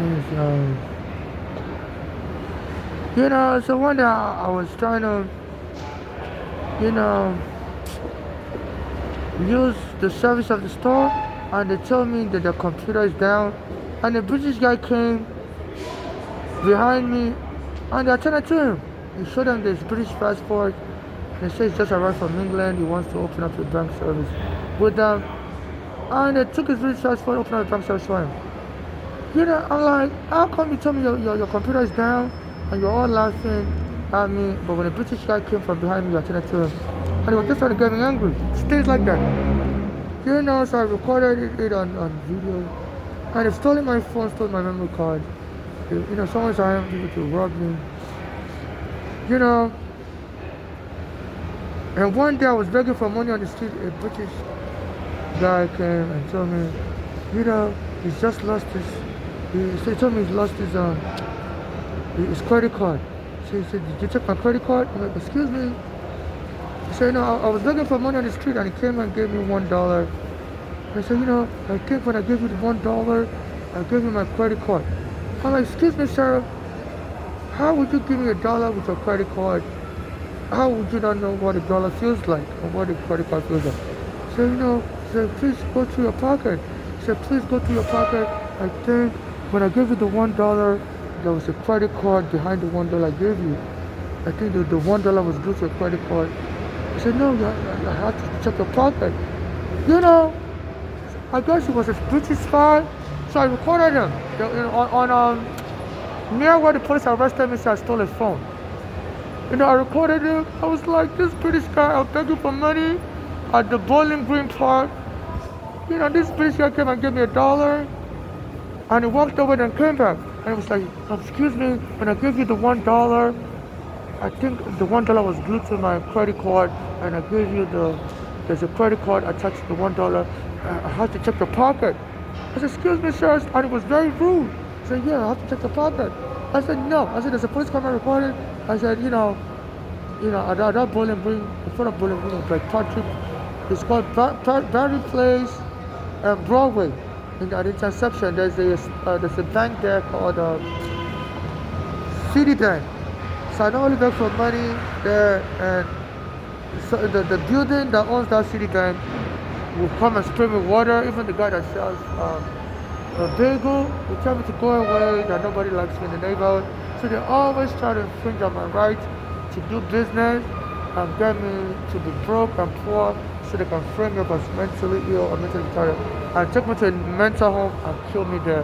Because the city's going to be hard to keep me on the street, but there's witnesses and I post messages to people. So they want to take my phones away from me. And the only way they can take my phones is to put me in a mental home and kill me because I keep recording all their attempts to kill me because, it's going to be hard. I guess none of their killers want to go ahead with it. The other person has phone. So now a British guy, a British spy, as I was criticizing the British government, they were sending British people to troll me like they're spies. And one day I was begging for money while Eric Adam was mayor. So I guess, Biden had already had him arrested. So I guess the British spy came to troll me and scare me also. If I've gotten word that Eric Adam has told the police to assassinate me by claiming, over a missing phone.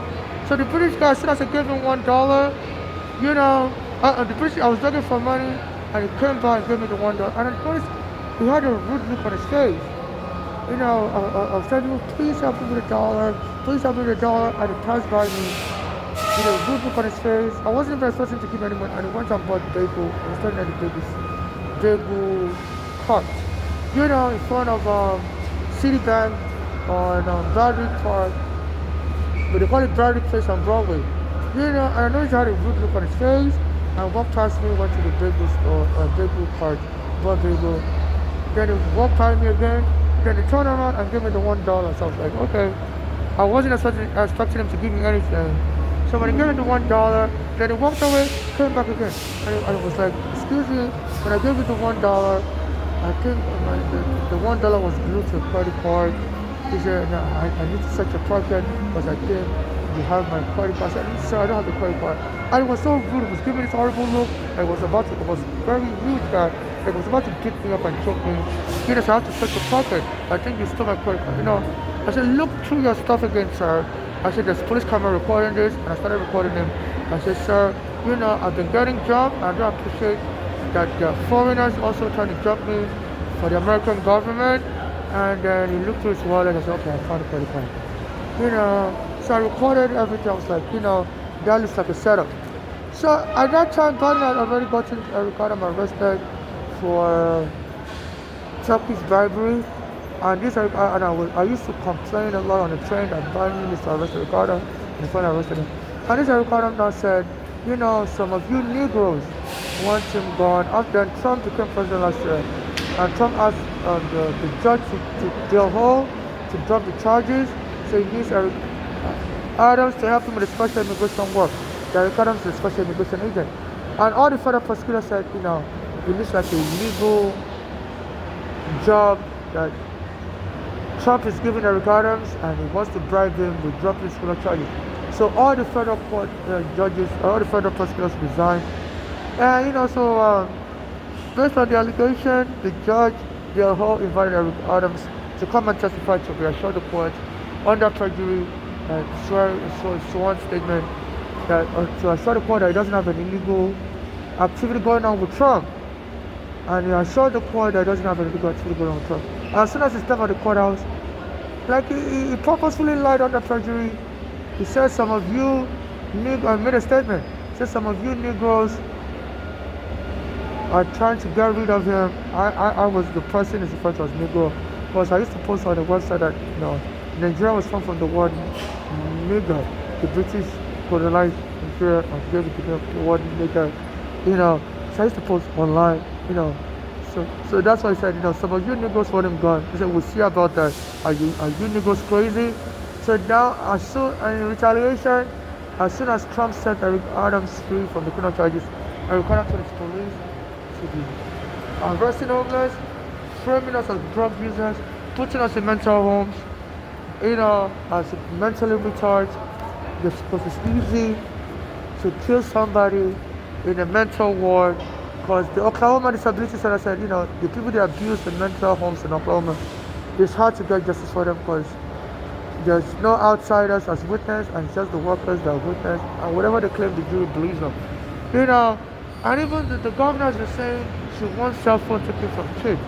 So, it's like she sent a code to the police to arrest me again because she's supposed to record them. And check out my cell phones because me recording evidences, makes it hard for them to kill me. A lot of the assassins don't want to carry out the assassination because I always record everything. And they know I'm going to be a surveillance and activists could then join in the background when I get killed. To say, I always record everything. They want to see my life recording, they'll be a surveillance. So they're trying to move me away from if I say mentally retarded. They don't let me take a shower. As I advise, so even they tell they're trying to hide soap from me. So I always buy my own soap. It's a very nice smelling soap. They don't pay me to advertise me. So I found the most nice, fragrant smelling. It's called Paradise Breeze. I don't wish to be killed. I don't want them to kill my claim. I was using the Paradise soap because I'm a member of the cult. I'm going to be sent to Paradise. So these people are desperate. They could kill me for any reason. I claim I hired them to kill me. I just buy it because that's a nice one. So I buy the most best smelling fragrance so anybody can trust this soap. Trust the smell. That's how I really like smelling good. It smells so luxurious. It's like $1. So I use the most fragrant soap, and now they don't want me in the battle. They tell the police to come and arrest me November 14, 2025, a day that connotates my daughter's birthday, and they need her to testify and wants to kill me. My mother said she's seen two killing people for money on this part of Africa. So they chose a day to the birthday, and came, like the British spy was trying to warn me by claiming that I may have stolen his credit card mistakenly. And they came into the battle. The police said somebody said I stole their cell phone and I did in the battle, and they started grabbing on my phone. And they stole a lot of my phone, recording, memory card. So that was a hit job to kill me and steal my phone and give it to somebody else and claim all my phone is stolen. So as you can see my chest, my chest has my phone in it. So it's not really my dress. I'm wearing a bag. I'm wearing a bag that contains my phone. So it's not really my dress. So there was a day the police tried to arrest me here. In the middle of the night, this I recorded them last year. Positioned the police here. So I was on the E-train, I was so tired. They put me in housing. So I fell asleep and my name is Avlo Blackout. As soon as I woke up, the police woke me up. Like bam, bam, bam, bam. Said, get up. Said, what are you doing with all these bags?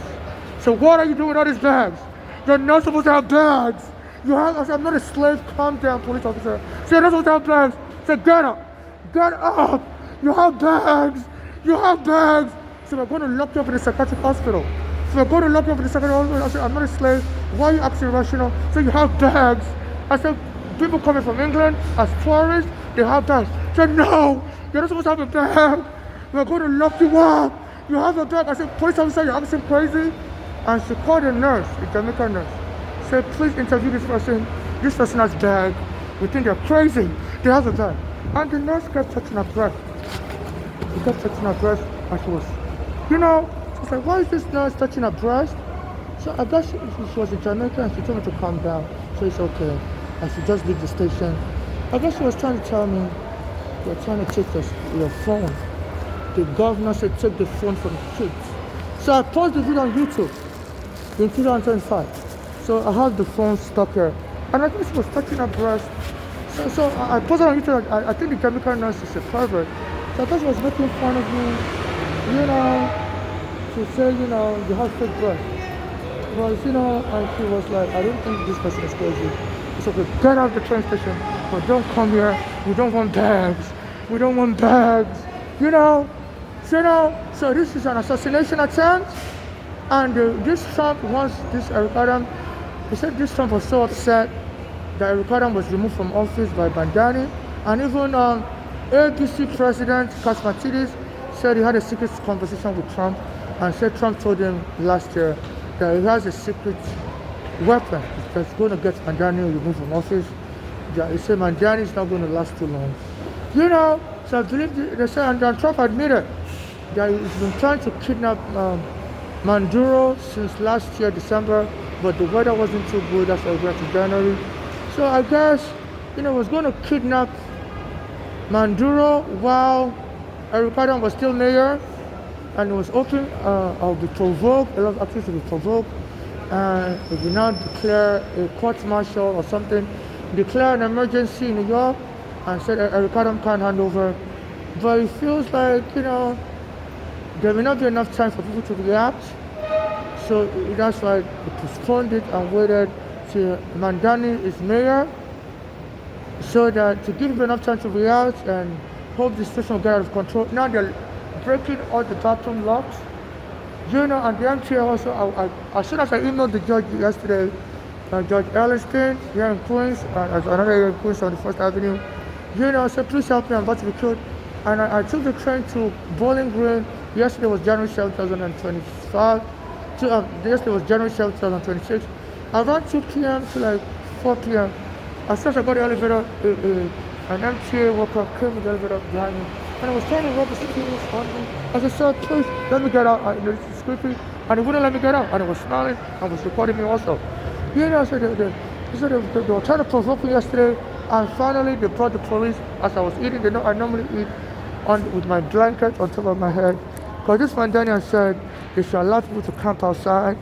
No more trying to arrest you for camping outside. So I have the blue blanket I always cover my head with. Because when I'm eating, people will be trying to spit into my food, like, inside my food. So I always, for my safety of my food, I use the blanket to cover my head.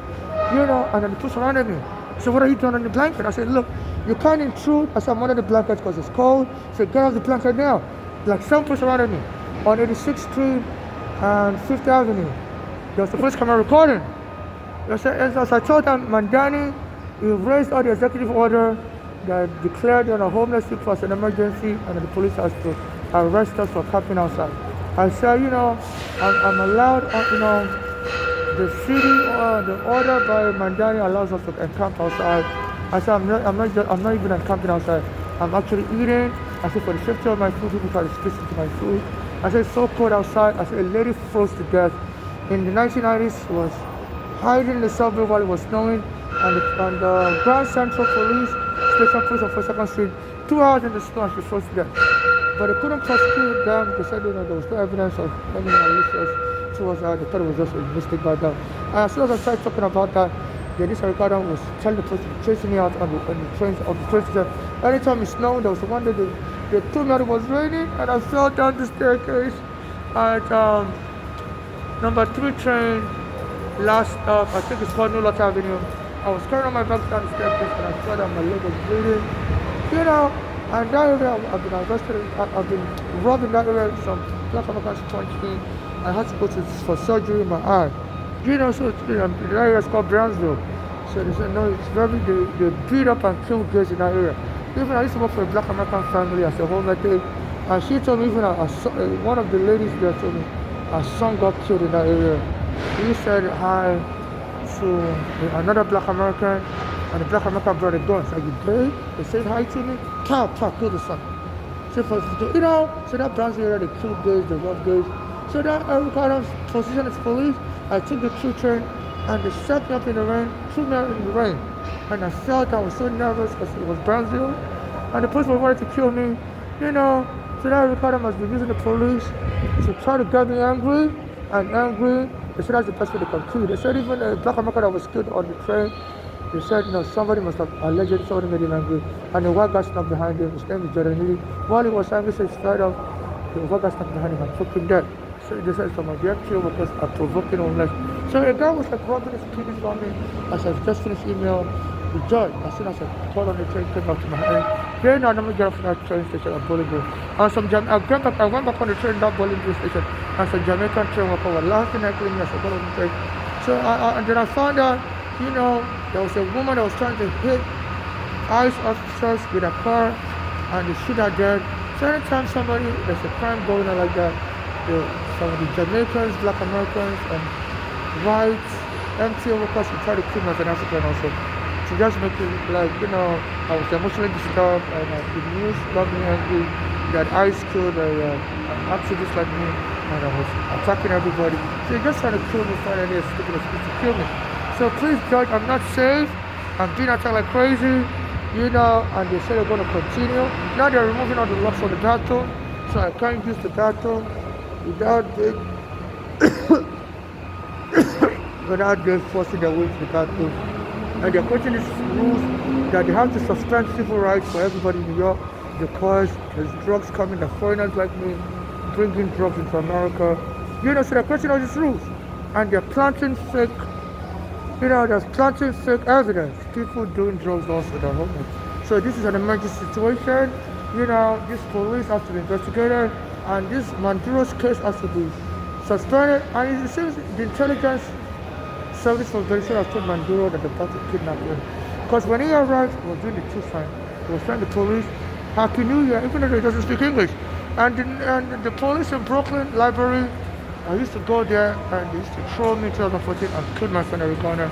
The NYPD, they had killed Arigona on my birthday. So when I go there now, in December, the police, they have been surrounding me, telling me to take my mask off and telling me Happy New Year. So Manduro, this was December last year, 2025. The police was trolling me and I was recording, so the police are trolling me. And Manduro arrived January 3rd and they brought him to Manhattan, and said he was on his way, was telling. He was also doing number 2 sign, to show his arrest and the connection with Trump trying to kill me by setting up provocations like that would hang activists like me, and when I'm angry, the assassins can move me. So this Manduro did number 2 sign, I don't know if he's trying to cut a deal with Trump, an illegal deal or whatever, to bypass me, because I emailed his lawyer as well as he responded to me. And then Manduro was saying in English, Happy New Year, guys, to the police officer that was arraigned in court. And he doesn't even speak English. And the police have been taunting me before I was arrested in December, telling me Happy New Year. And and they've been taunting. They always uses anniversaries, like things like Christian type. There's like a ritualistic thing they're doing. They try to attack me New Year's, Christmases, a date associated with my birthday, kill my friend a day associated with my birthday, July 17. I was born July 8, but a Black American prophet said July 17 and also to consider July 8. And I think this Black American prophet is also being aware of things that are about to happen to me. Before I got choked almost dead in July 20, 2019, as the anniversary of Arigona's death was going on, and Trump dropped the case from being filed in court, said they forgot to file the case. So Trump is working with the Justice Department to destroy evidence. So this Manduro may not get a fair trial, because Arigona, my friend, I was going to be a witness for that case, and they dropped the case from being filed. It's murder case. They said Anthony Burr, the Attorney General, I believe that was his name, forgot to file the case. So he overslept.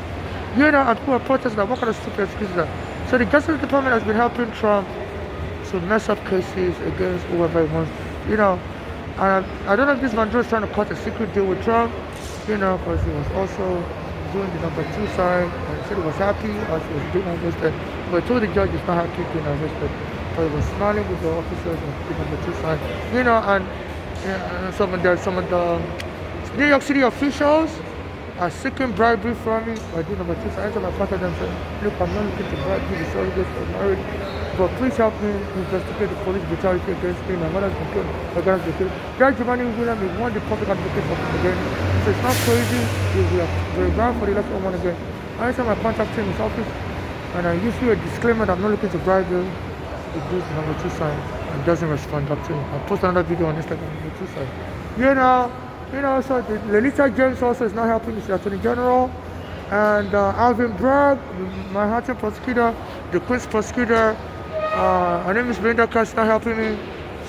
So I guess, they're being bribed not to help me because I'm not willing to bribe them, and they want me to be killed, and the money, any of my inheritance money to be given to my mother's daughters. My mother's they're part of the narcotic gang, you know. So like my mother was telling me before she was killed, before Ghana was killed, that they're trying to hold me for ransom, and a Nigerian musician, before Ghana was killed, that's in July was killed, a Nigerian musician released a song, said, he was calling it Scales, and said they were planning to kill me, somebody, and they said trying to owe somebody for ransom.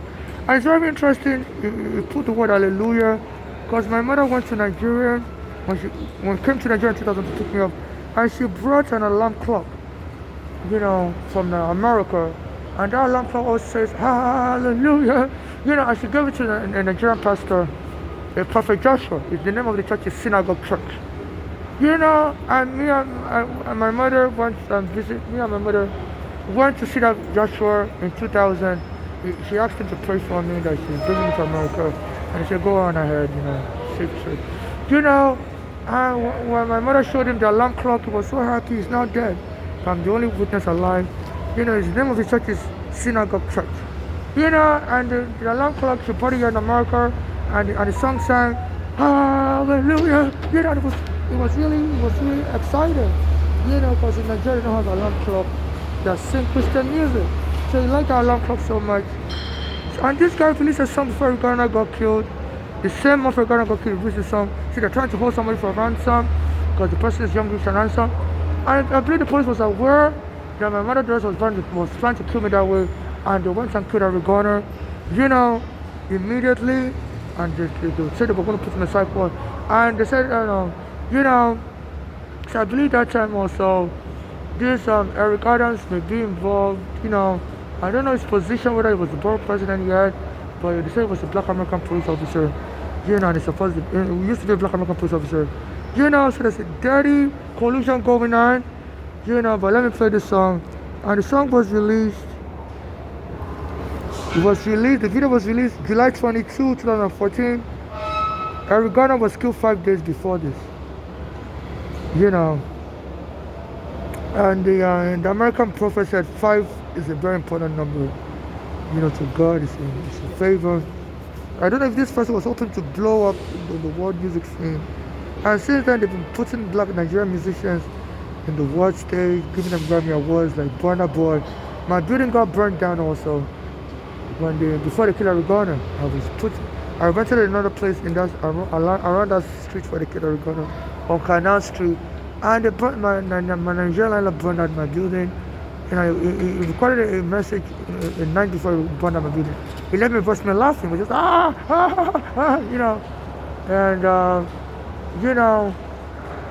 and I used to be on an American website making jokes and laughing. I used to post things like laughing my ass out. I guess they were trolling me, and I used to say I'm going to become an important musician, and the black American police were, telling people to attack me and be laughing. So when they were killing everyone, they were laughing also. So, and they said when they killed everyone, they wore the t-shirt Diddy.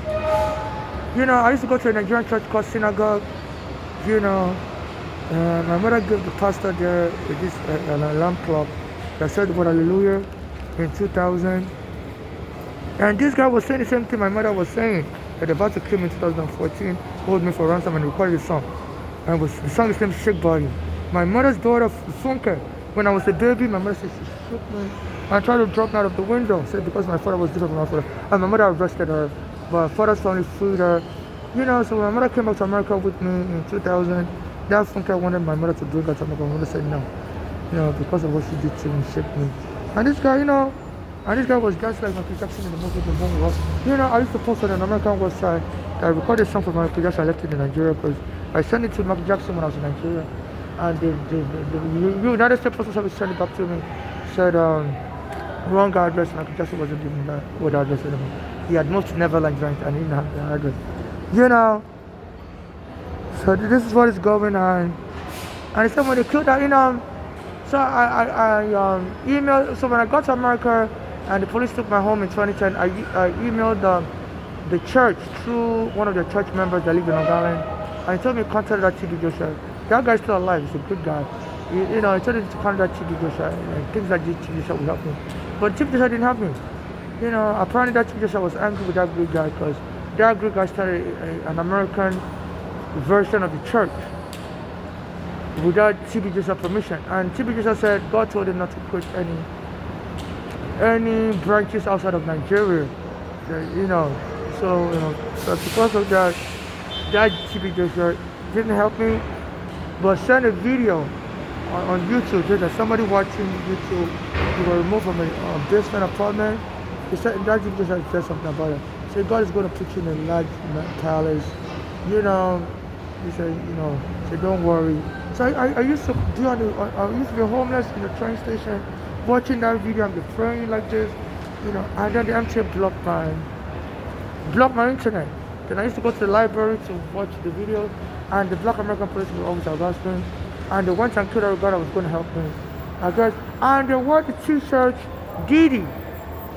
They said Hitler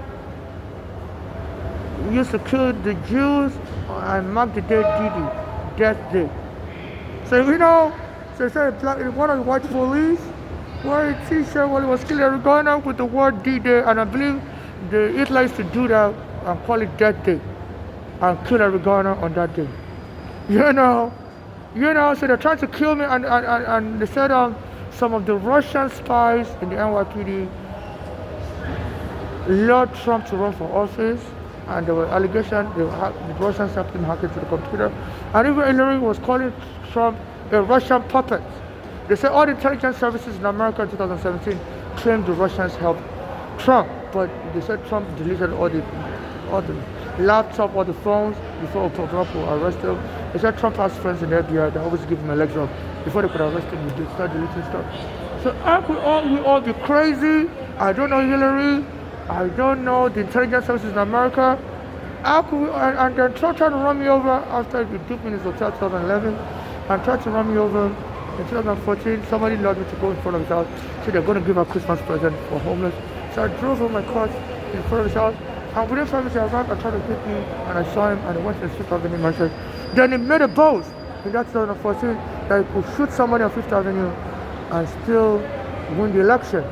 So he was the only one that was certain I was going to win the election. And so I didn't know he was talking about me, because I was like, okay, he didn't try to shoot me, but he tried to run me over with his car. Then I used to go to a Nigerian church, and the Pastor Ike, was a lawyer for the police. He was working for the Corporation Council. He was working for the NYPD. Anytime NYPD killed somebody, his lawyer would opt out. And he told me I need to. That's 2014. Eric had just been killed. My home had just been bombed. And he told me God told him they had to reconnect to my father immediately. He said, otherwise it would not be possible. And he was telling me like my father was going to be killed, but I didn't take him serious, because that time my father used to abuse me in Nigeria, so I never connected with them. And then Trump tried to run me over with his car and said he could shoot somebody on Fifth Avenue and he would still win the election. So at that time I was trying to sue Trump. And all of a sudden Trump became president in 2017, and he was alluding before he won the election that Moscow released the files you have on Hillary. She deleted an email. And Obama was wondering, how does Trump know what Moscow has? And Miller was calling Trump a Moscow, puppet. As soon as Trump became president, around 2017, they said he did a secret meeting that he needs to get rid of these shit old Africans, with the U.S. senators like Schumer. And he said they didn't understand why he wanted to get rid of Africans. He needed to send them back to the hut. I used to post on the website that, Nigerian huts. So as soon as Trump was trying to get rid of me, because I have evidence against him of trying to hit me with a car and duping me in his hotel Taj Mahal in 2011. And the Schumer and everybody said they walked out of the meeting because he was calling African countries shit off. I said he wants to deport Africans immediately. I said the court is too slow. I said we wanted to create a special law. And he knows I'm not going to survive in Nigeria because I'm gay. So he wanted to deport me to death. So now he just rather have me killed here in America, and do this like kidnap this Manduro to keep me angry so that somebody can sneak behind me while I'm angry and kill me. it's just using this Maduro as a pawn. And that's an illegal, like a cherry, I'm trying to further a crime through the court system. So in 2014, after Trump tried to hit me with a car, he said he could shoot somebody and get away with it. Then the pastor of the church I used to go to told me I should connect with my father, otherwise it's not going to be possible if I don't lose immediately. And he also told me my mother would die of a heart attack. And I called my mother and said, the pastor here in New York is just saying all this stuff that you're going to die of a heart attack. And my mother said yes, that the daughter is a part of the narcotic gang, has been poisoning her food, and she's been having heart attack triggers. So apparently the police committee was aware of everything that my mother was about to be killed. And they released a song in Nigeria also, say shake body, say somebody's going to be held for ransom. And her daughter's poisoned her, but my mother's address was just trying to send my mother to the hospital so they can then tell the hospital to lock her up in the psych ward. My mother said they do things like, one of the daughters put her in the back of the car and go across an accident in the car, hit somebody's house, the house owner would call 911, and my mother said that for the purpose. Their first husband, I knew there is a US soldier, would try to punch my mother, just to scare my mother, and the police would come and say my mother's the problem to out of the house. Because my mother speaks a Nigerian accent, and my mother does speak with an American accent, including the Yinde Cheney, who's a US soldier, black American soldier. Tried to punch my mother, hit my mother with a dirty plunger. Then my mother moved from Flora's house, where the one time was attacking my mother, to Bolanle's house in Pennsylvania also. And that Bolanle, my mother said, we leave stuff on the floor. My mother could trip on, so my mother can fall down. Like in the Home Alone movie, where the kid, was trying to get rid of fish in his house. So my mother was saying that daughter didn't want my mother in the house either, but wanted to kill my mother instead. Telling my mother to get out of my house. My mother couldn't come back to New York when she was homeless. And those girls led my mother to come to Pennsylvania. Because my mother was in a shelter, and the shelter was abusing her, saying she has to leave, and she has high blood pressure, they don't want her in the shelter anymore. So my mother went to Pennsylvania. She told the girls to send her $500, but the rest of her she has to come to Pennsylvania to get it. And when she got there, they held her hostage. They wouldn't give her $500. And were poisoning her instead, trying to kill her instead. So they can kill her and take the money. From the lawsuit that was filing from my mother and me. 13 CD files for Ghana was helping that lawsuit and they could have Ghana. So just so much evidence like that. And then this Nigerian pastor around 2014, he worked for the NYPD. He was telling me I need to connect with my father fast because there's no, it will not be possible again. So I don't do it real fast. Then Trump tried to hit me with a car and said he could shoot somebody. That's 2014. Somebody loved me in front of his house, said they were giving Christmas gift to homeless, and I got there, and Trump arrived 5 minutes later, tried to hit me with his car. And then Trump said, boasted, he could shoot somebody, and for 5,000 and it's guaranteed to still win the election. In the sense of Russian assets, with the NYPD, and they lured Trump to run for office, that the Russians helped him. And in one, even Hillary was calling Trump a Russian puppet. And Obama was trying to arrest Trump, but he said he had all the evidence, because he has his own friends in FBI that gives him a heads up. And then when Trump became president, New York Senator U.S. Senator from New York, Chuck Schumer, said Trump invited them to secret meeting. He wants them to help him create a special law to deport Africans fast that were shootable. And I used to use the bathroom a lot, and sometimes my body has a smell from having diarrhea and stuff, which is normal if you're constipated and diarrhea, you can easily have. You always have some issues with diarrhea, which is sometimes gas and something. So I'm having a disability. I do need to be linked to my disability. The American Disability Act protects me. And then in 2019, I guess in order to lure me to go back to Nigeria, a woman came around me and she said, you have a house somewhere. Stop being a bum in America, go to your house. So I tried to record her. She sounded like a Polish. She sounded like Trump's wife. And that's how I used to criticize Trump a lot. That he owes me money and I'm on the street and he's doing immigration raid and he just taunts me, doesn't want to pay me the money he owes me. I used to on the train and support the US Congress. And help me report him. I said nobody takes me serious in America. I guess that was frustrating this Trump. Instead of helping me and give me the money he owes me, he decided to just bully me. And then the U.S. Congresswoman Omar from Somalia, I think she got a heads up that Trump was trying to kill my father in Nigeria. and she formed a group called the Squad, the Shooting Squad. You know, and normally details in Africa hire firing squad to shoot people dead. So, and a police woman came to tell me I'm still thought from Avenue. Before I got arrested around the neighborhood and put in the cycle, came to tell me that you have a house somewhere, go to your house. And then they told me my father was shot with a bad injection and he died in Nigeria.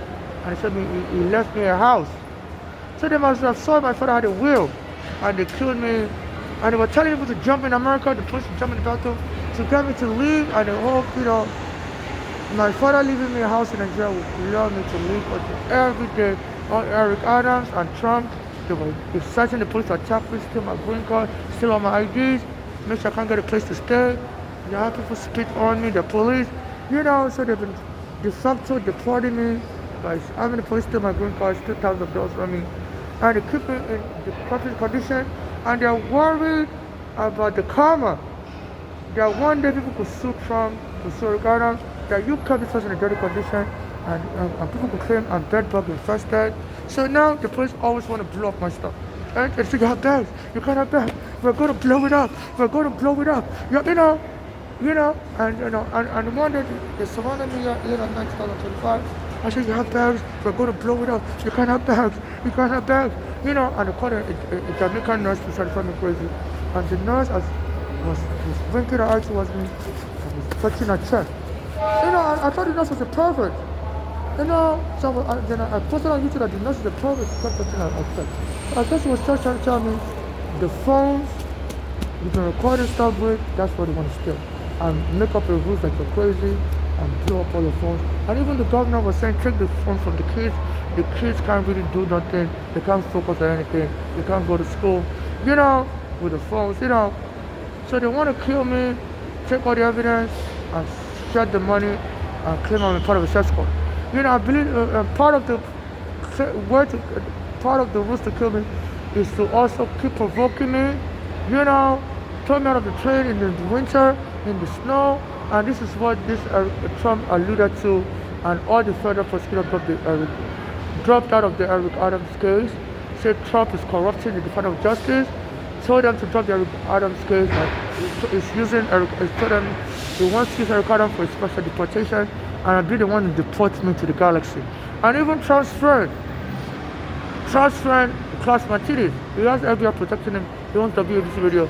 I listen to WABC radio, and this Trump's friend, Klaus Martinez, has been making fun of me, and he'll be saying stuff like, wherever you're listening to us from, anywhere in the world or in the galaxies, welcome to WABC radio. And this Klaus Martinez said he talks to Trump regularly, and saying these immigrants are invaders, and they need to be deported. Even though it's a Greek immigrant, but he's now a U.S. citizen. And he'll be saying stuff like, there are people that may be listening to us from the galaxies, in the cloudy world. So that, this Eric Adams is not just a deportation officer, it's a deportation officer to deport immigrants to the galaxy. So they turn my immigration status to a political weapon, and they're doing everything possible. This Trump has corrupted the Justice Department. The prosecutors handling Eric Adams' case said all resign. So please, Judge Elliston, there are so many witnesses that this man may be kidnapped as part of an assassination attempt, and this man may be aware he's only being kidnapped as a pawn to get me killed, and he also was, sending calls to either Trump. There is a way of the game being played. He said he was smiling as they arrested him, and he was doing the peace sign. So Black American officials there, Giovanni Williams wouldn't help me there with the peace sign. So I always share them videos with a disclaimer that I'm not looking for marriage, I'm not looking to bribe you to a marriage or surrogacy. Please help me as part of your job, and they won't help me. And when we put a peace sign. So I guess this, and I contacted Maduro's lawyer for like 2 days now. He doesn't respond back to me. So I just don't know if he's also willing, because he's under duress under arrest and he'll do anything to get out of the arrest.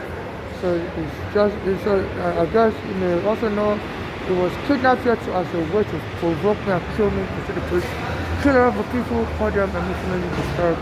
So I don't know if he's also keeping quiet to quite a deal. So I don't know what's going on.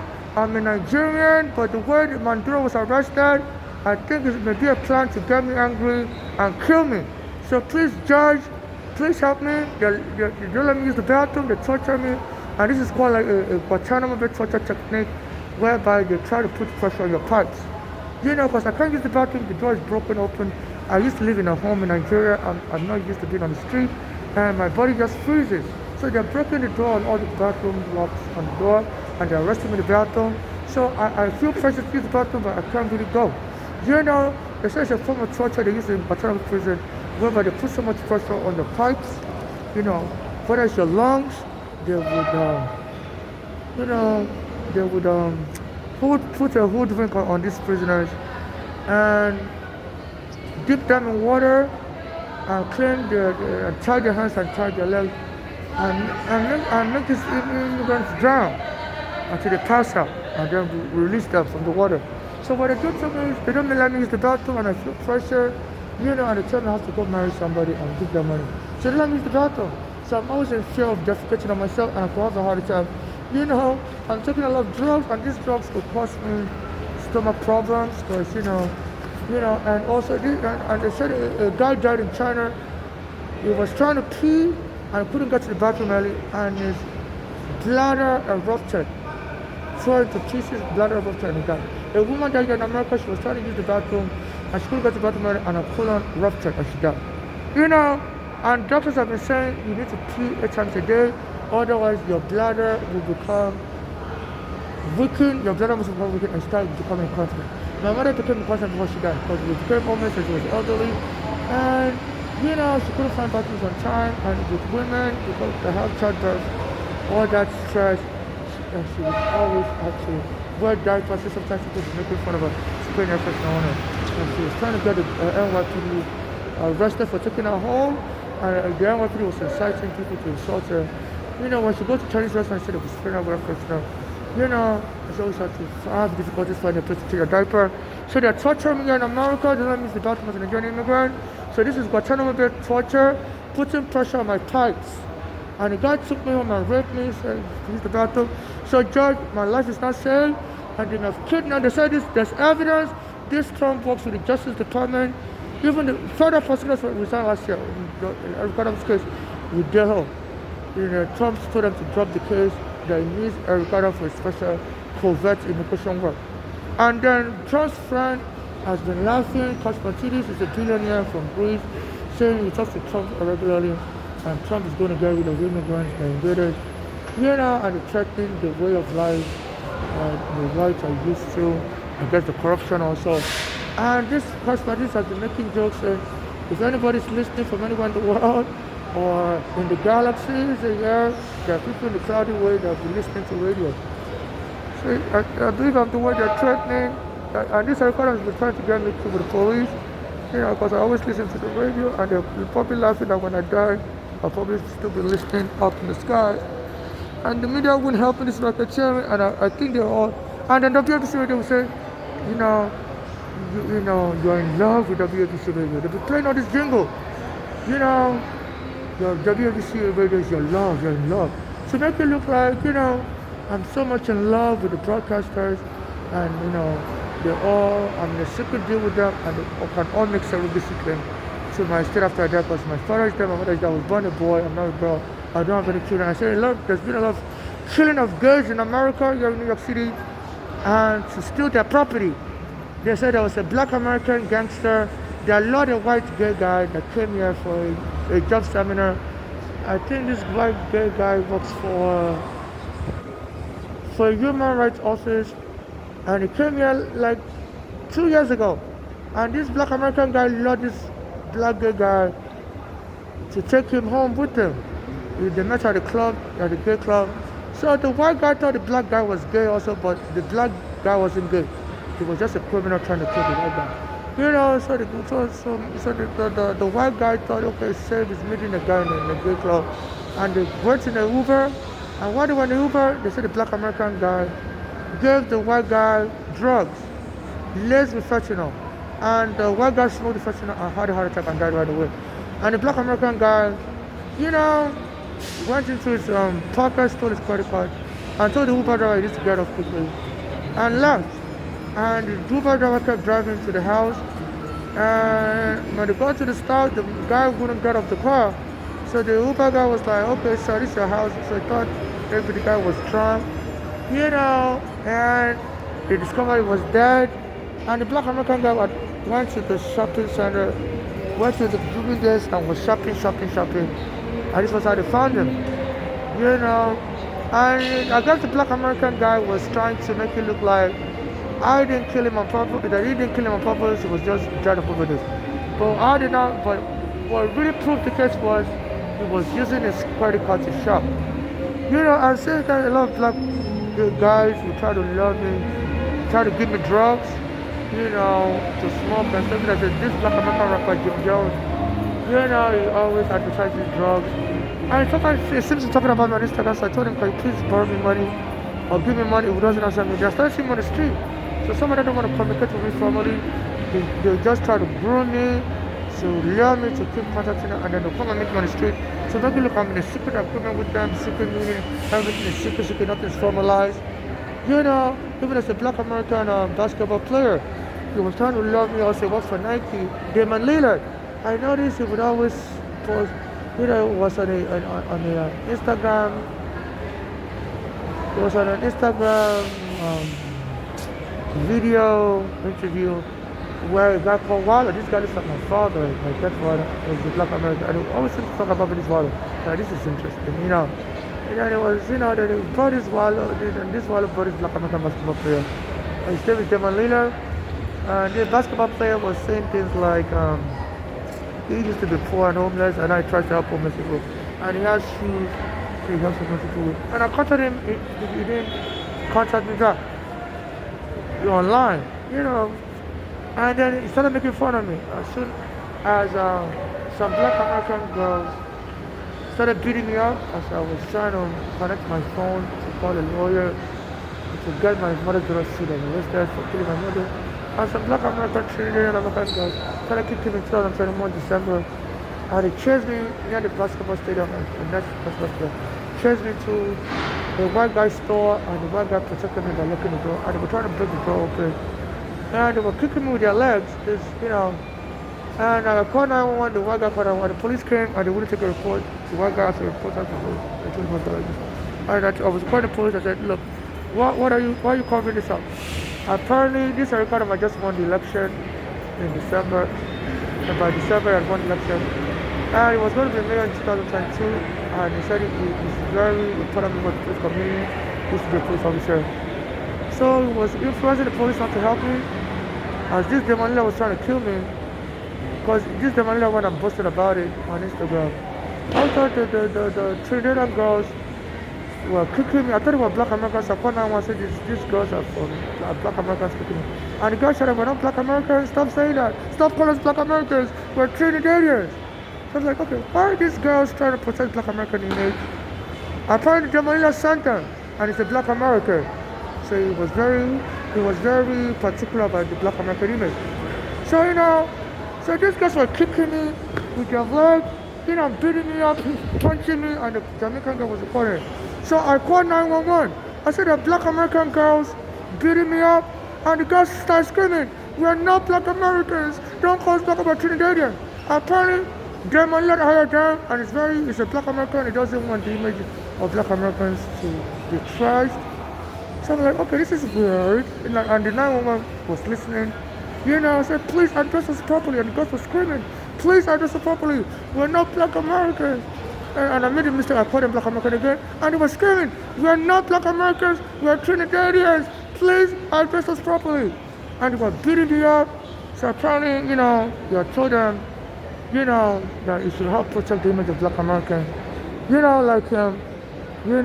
he wanted to make it look like it was just Caribbeans killing Africans, but he hired them. And the police came, and so I guess it was very important the girls were told to cover it up, because Eric Adam was going to help them cover it up. And they don't want it to look like Eric Adam is helping his fellow black Americans.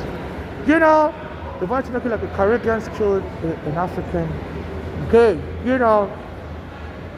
and it has nothing to do with black America. So the girls were beating me, kicking me, and my mother said, I don't blindly, last to do taekwondo, kick people, hurt people. In school in the Bronx, she used to beat up boys, she used to get suspended. She took her to Nigeria to beat up my mother, beat me up. And she brought her back to America, beat the white people up, injured them. So she was very good with her legs, so kick people, break their bone.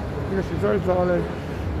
So this demon led hired this Trinidadian girls to beat me up. And they were telling me as I was calling 911 I said, please, I just respectfully, don't call us Black Americans. Get it, and they were beating me up so much. I said, don't call us Black Americans. And they bumped into me. So I was like, that's very interesting. Why are they so particular? They were setting up a murder, which Eric Adams, I just want the mayor was going to help them cover up. And they can't cover it up if the girls were considered Black Americans because they feel like, okay, this is a Black American attack on an African because some Black Americans were hating on me. So we wanted to make it look as a Caribbean attack on an African, and Eric Adams is like a peacemaker. And the first one gave us a police report, and he said those gang also went and killed a Spanish boy, a Spanish male, Michael Hernandez last year. He was sitting around that area also, and someone is giving those kids drugs, and they would just start beating people up. As they're sitting down, and they beat up this Michael Hernandez, stabbed him to death, and his mother, Michael Hernandez, last year said she wants to find out what happened. And I've been trying to reach out to her. She doesn't have any internet account, and it's like everybody's just so unavailable. I don't know if people just want me to be killed, and maybe that will make the money bigger, and they don't want this case to be resolved now.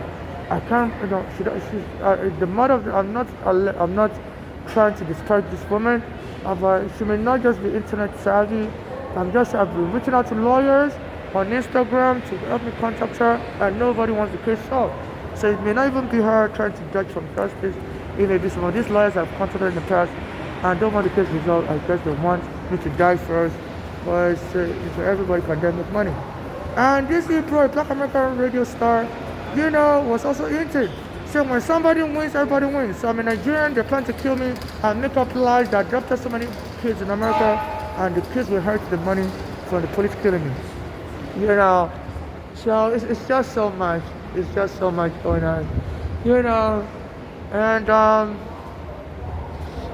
so back to the case of when the black Trinidadian kids were kicking me, and I ran into a store in the short 2021, and the white owner of the store called 911, I called 911. And he was also baffled that the police was covering it up.